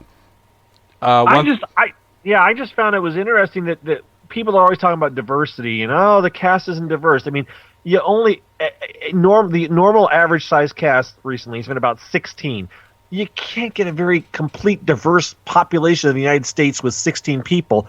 However, if I were to pick one particular group that was kind of less popular in the most recent cast, I would have said Hispanics, Latin Americans, and yet this season we've got Jozea and Victor and Bridget, Natalie. Okay, Natalie. Yeah. It's a very heavy, if I, again, to use air quotes and to pigeonhole people a little bit, but Latin American, Hispanic flavor to it, which was just kind of interesting. I've actually complained about that a little bit. I'm a Latina here, half Mexican. true. Yeah, I have made. I think I've made little comment like when people bitch about there's not enough black people, there's not enough Asian people, you know, whatever. It's all white. I'm like, how about let's have a hot Latina season? Yeah, Latinas are hot, they're sexy, and I feel Yep. like I said it as a joke and stuff. So yeah, it was interesting to see that there's like 3 or 4 this season. It's Yeah. good. That's the only thing. I mean, they can never make it perfect. You got 16 people. You can never. Yeah. Right. But I think this might be the most diverse season, right? It seems very diverse. We don't have a transsexual or a trans. we don't have an Asian. Transgender. Well, we may have I an think Asian. Bridget's half. I think Bridget has some Asian in her, Yeah, and I I think think Bridget's that a house guest that we haven't talked about yet. Well, cover that. we're gonna. Okay, so you notice that's only 12 people we went through. Right. And the house usually has either 16 or 17 people in recent years. So yes, there are at least 4 more spots. And there's been a ton of rumors floating around. Who are these other 4 people going to be? What are they going to do in the house? It seems like the rumor that most people are believing to be fact is that the following people are coming back. Frank from season 14, Frank Udy. Nicole from 15, right? She was from 16. 16, Nicole. And then from last year, James and Devon. I don't think that's funny at all.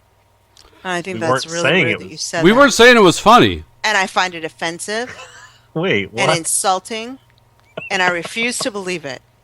Well, but some of the That other is names. my opinion. I refuse to believe every Okay. word that you just said. No, no, no, and no. Colette, Well, the other names mentioned were even worse. Yeah. I don't care. Someone I don't said- want anybody back. And I'm really this has been okay. You know, like out of sight, out of mind. This is the game I've been playing all week regarding this. And I knew it was going to come up tonight. I have no notes written about it. I have nothing to say. I've done no prep because I refuse to believe it. Well, And here's the and funniest thing about those I'm 4. still not going to let myself think about it until next. What is it? Thursday, Wednesday, Thursday. Wednesday. It'll probably be Thursday when these are revealed. Yeah, that's probably true.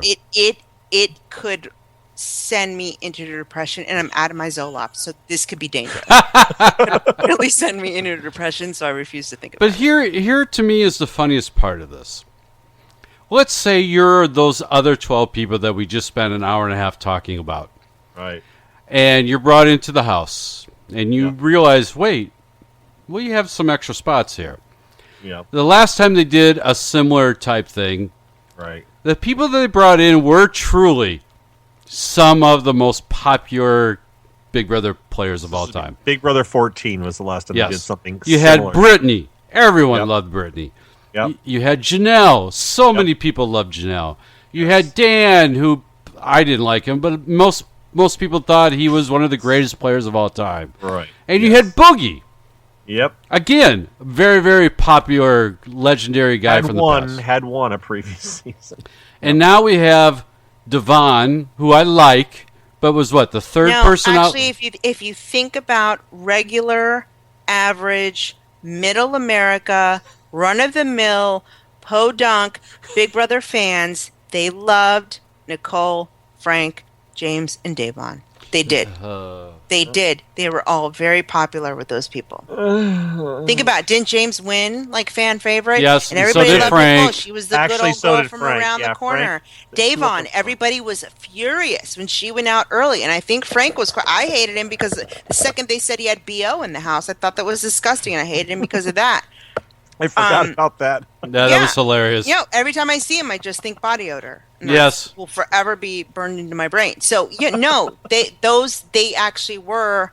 We didn't necessarily like them, but we hate like 90% of the house guests. But your average American Big Brother fan did like those people. I don't think we hated Davon either. We were just disappointed. We were fans of last so Davon. quick. Yeah, we were fans of Davon. Yeah. But we also didn't. Once she was gone, everyone was like, "Oh God, the season's going to suck without her." Oh. And actually, it turned out we didn't miss her at all. Right. But no, I mean, we liked her when she was in the house. Right. Personally, I've always said I don't like returning players at all. I don't want an all-star season. Nope. Well, I don't want to see anyone from the past ever come back. It's going to change the new players. Right, and that's my point. I especially hate the mix of new and old because as we saw in 14, the 4 old people hampered what the 12 new people did on the feeds. There was the hero worship when they came in. There was the hero worship, but there was also being starstruck. Yeah, but there was also the whole those 4 people. Any returning player knows what not to do on the feeds when they come back. They're always a little muted as compared to before, and they always tend to bring down the new people too. They don't act as outrageous as they maybe would if it was all new people. Does that make sense? Yeah, and I was always bothered by, I didn't like, if I was in that position and all these old people came in, my first instinct would be, all right, let's get a tribe of newbies and let's get these fuckers out. Get them out right away. That's my first thing. It's like, let's get rid of them. They are not going to steal our thunder. We are the new house guests. This is our season. And that's how I expected them to act. And then you had, what's her name? Oh God, the black girl who got into the thing with Jeff about her lesbian sister, and Jeff was like super homophobic. Yeah. The one that was always making noise with her cup. Yeah, what was her name? I can't, but like she literally shrank. No, not Jody. She shrank into nothing, into like a tiny little wallflower the second they walked in, and everything that they said, like, yeah, she became nothing. She became a joke. She became pathetic, and I feel like these people could have been something. They could have been, good players in their own right, and then these people come in and they literally destroy the game. Talia? Yes, that's her name. Yes. Okay. Yeah, I remember that fight that she had with Jeff, and I feel like had it not been Jeff, she would have stuck up more, and it would have been a bigger thing because Jeff was a homophobic asshole. We all forgot about that. Oh no, I never forgot. I never. No, forgot. I'm just being sarcastic. That's CBS why he blocked me because I called him on it. Okay. So that's actually the one time I have tweeted a house guest. I never tweet at anybody, but I did. I asked him how his homophobic tendencies were when he got out of the house. There's a million reasons why we are not fans of returning house guests. Scott said he doesn't want him coming back at all. My attitude is Scott said it too in his thing, is if you're going to bring them back, bring them all back. All returnees fine, but not this mix of half and half. And the initial talk when we first heard rumors of returning house guests was, it's going to be another coaches season, and it was we'll talk about that in a second. All right. So go before we get to that, here's another reason I don't want all stars either. Sure. When they did all stars in season 8, that was before the social media age. 7, but yes. 7, yes. That was before the social media age. So when all those people in the first 6 seasons, once their season was over, we, outside of Will being on some reality shows, right, we didn't see what was going on with any of those people. We really didn't know much about any of them. So it was nice to see all those people again. But now that we're in the social media age, and when the season ends, they're all on Twitter, and they're all having online fights, and they're all pimping whatever they're selling, and they never really leave. They're always around. There's no excitement on seeing any of those people again. I'd rather they just disappear. That's the reason I don't follow any former house guests. Because once their season's over, I don't want to know anything about them. And we know too much about them these days. Definitely. Okay. So, with the fact that these 4 returning players are coming on, whoever they are, they're probably going to be those 4. Obviously, everyone originally thought, okay, they're bringing back the coaches season. Right. That was the initial, was like, they hit the 4s, like the coaches season. There was other names that were brought up, and even though these weren't the names, one of the names that was brought up was Audrey as possibly coming back as a coach. It was like, who the hell would want to be under Audrey as a coach? Oh, God. Yeah, no Who kidding. the hell would want to be under any of these people as coaches? Because the ones that have been recruited haven't maybe seen Big Brother 14, but those of us that know, if you see people come in there announced as coaches, you're going to look at each other and go, they're coming into play. Don't want to. Why would you want to take anybody's advice of someone who is going to be coming to play with you or against you in a few weeks? So I could not fathom it was a coach's season, and that's what I kept saying was I can't see this is going to be a coach's season. So now it looks quite possibly like the theme of the season is going to be second chances. Right. And I think the fact that Tiffany and Paulie second chances for that family. Sure. Second chances for those 4 people. Oh, God. Yeah. I Go ahead. Really, no, It hurts your soul, doesn't it? it does. I can't speak when I think about it. You I got to get really think, upset. We had a really good season last season. I know, We're and I was due for so a excited for letdown. this season. And I'm like, oh, we're going to do this. This is going to be so great. And our podcast was so great last season. This is going to be so great this season. And I'm just like, now I'm like, fuck, what do I do? And I'm one of those that doesn't care about recruits or new. I don't. See, I need to get past it because I do care because it makes me so angry. But I don't want 12 super fans because, as we talked earlier, the super fans 99.9% of the time are boring. I would rather have 12 super fans than Frank Udy. Well, yeah, that's a good point. Stinky body odor boy. Who farted a lot. Smell him. That's like being picking I on can Bridget smell him for her- because I know. That's like- because I know. Okay. Because you got a problem know. with Bridget It's with like her Bridget morning and her breath. morning breath. Morning I breath, know yeah. now that she stanks when she wakes up in the morning. Yep. All right. I know it. Yeah. Point made. All right. Anything more on that subject? No, I need more time to digest. Okay. We got a couple more points, and then we're finally out of here. The funny thing is, you know how Mixler only gives us 3 hours to do a broadcast? I did not know that. Yeah, we're 10 minutes away. Oh crap! We've never hit the 3 hour mark, have Well, I put a little warning in the chat that we may run out of broadcast Okay, time. blah, blah, blah. Stop chit-chatting. All right. Wait a minute. You're the one that's cutting Scott off now? Yeah, that's funny. That is funny.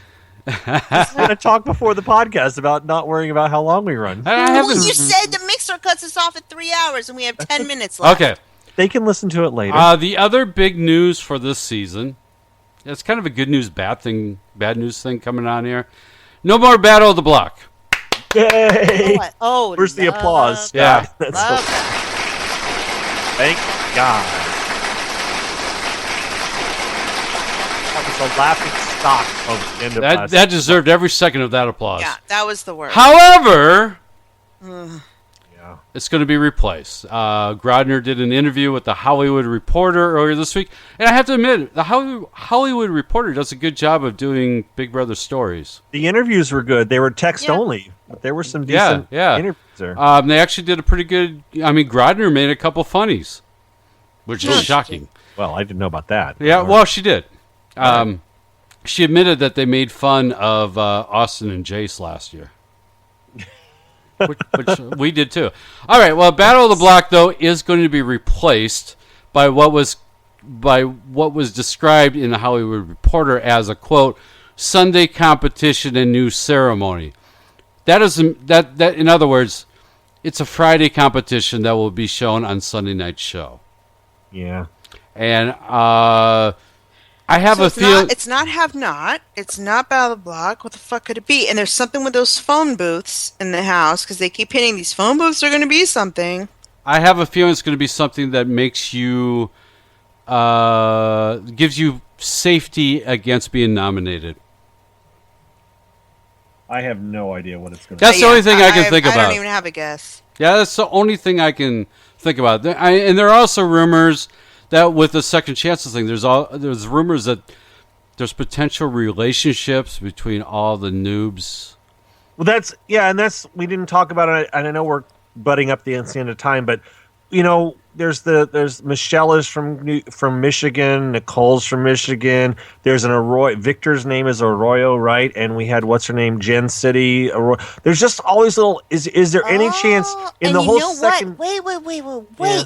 In Jeff's interviews, he asked everybody. He said, "What would be like your worst nightmare to see in the house? Like an enemy or an ex-boyfriend or someone you knew?" And I thought that was really weird that he kept asking people that. Yeah, because Jeff only asks questions he's told to ask. We kind of hinted at earlier the stunt casting angle where we said that Paulie and Tiffany are the two stunt casts that we know about. But as the cast was announced, some of us on Twitter and stuff were kind of speculating that maybe there's some kind of a relationship between all of the new house guests and former house guests, or some kind of relationship, whether they're family or friends or whatever. We don't know, but I just wanted to make sure. And that goes into second chances. Yeah. She Just alluded tossing it to out like there. a lot of twists when there was the tour of the house and the Hollywood Reporter.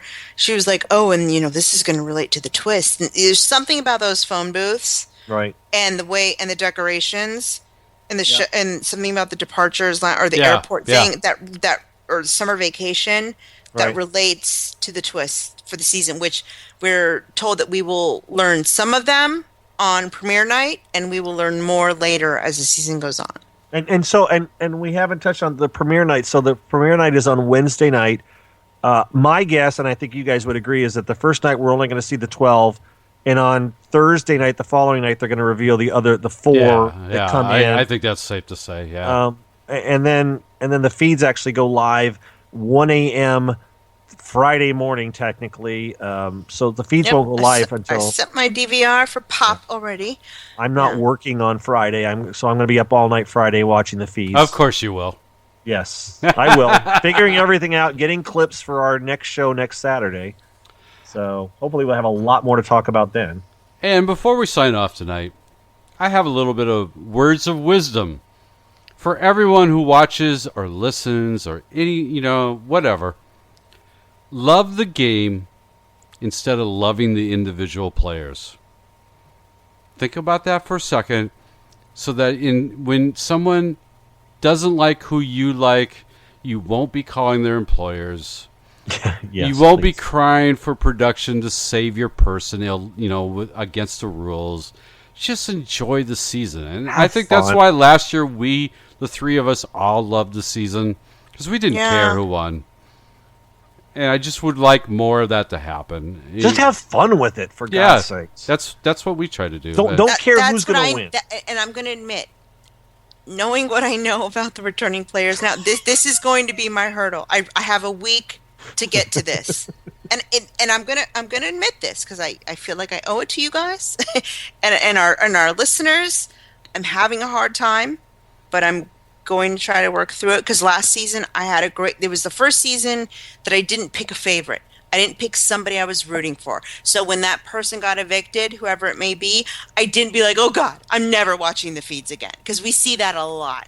If you pick a favorite and then they get evicted like 4 weeks before the season's over, you're like, I'm done. Never watching the feeds again. Yeah, I'll never watch Big Brother again. I'm done. And I host Turning a it off. podcast, and I co-host a podcast that covers the entire season, and I've even done that. So I can't do that. And last season was so joyful for me, just because I was in it for the game. I didn't have a favorite. I could just make fun of everybody. I could celebrate everybody, and I need to do a lot of meditating or yoga or whatever I need to do to just get me back there by next Wednesday. I can do it. Colette, you can do it. You can do it, Colette. I can do it. You I can can do do it. it. I can do it. All right. Any final words from either of you two? Yes. From me, we talked about Patreon for a while at the very beginning. Don't forget that those of you that have signed up end up signing up for the longer or for the $10 level or whatever, Colette and Scott at the very least are going to be doing something this coming week.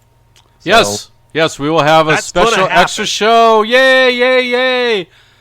And, if you haven't bought the feeds yet, or if you already have CBS, cancel and then go to either Colette or Mike and rebuy the feeds. BigBrotherGossip.com or ColetteLala.com. Yes. And if you need a Roku, please get yourself a Roku. Go to my site. Turn off your ad blocker if you don't see the ads. All the links you need for all the Rokus, all the different price points, they're all on the right-hand side, ColetteLala.com. Follow all of us on Twitter. Go to Big Brother Gossip or BigBrotherPodcast.com. All of our Twitters are right there. Follow all of us, please. Okay. And we have officially done our longest show ever. Yeah. And I didn't rush anybody, did I? You did not. All right. See what happens when you don't rush everybody? Thanks, everybody, for listening. And we'll be back next Saturday. And go to patreon.com and, help us out a little bit. Please. Yes. Please. Please. Girl needs her gin and glitter. Oh, my God. Shut up. Good night. Big Brother Gossip. Oh, that wasn't the right one. Let's try this one. No, that's No, not not it that one either.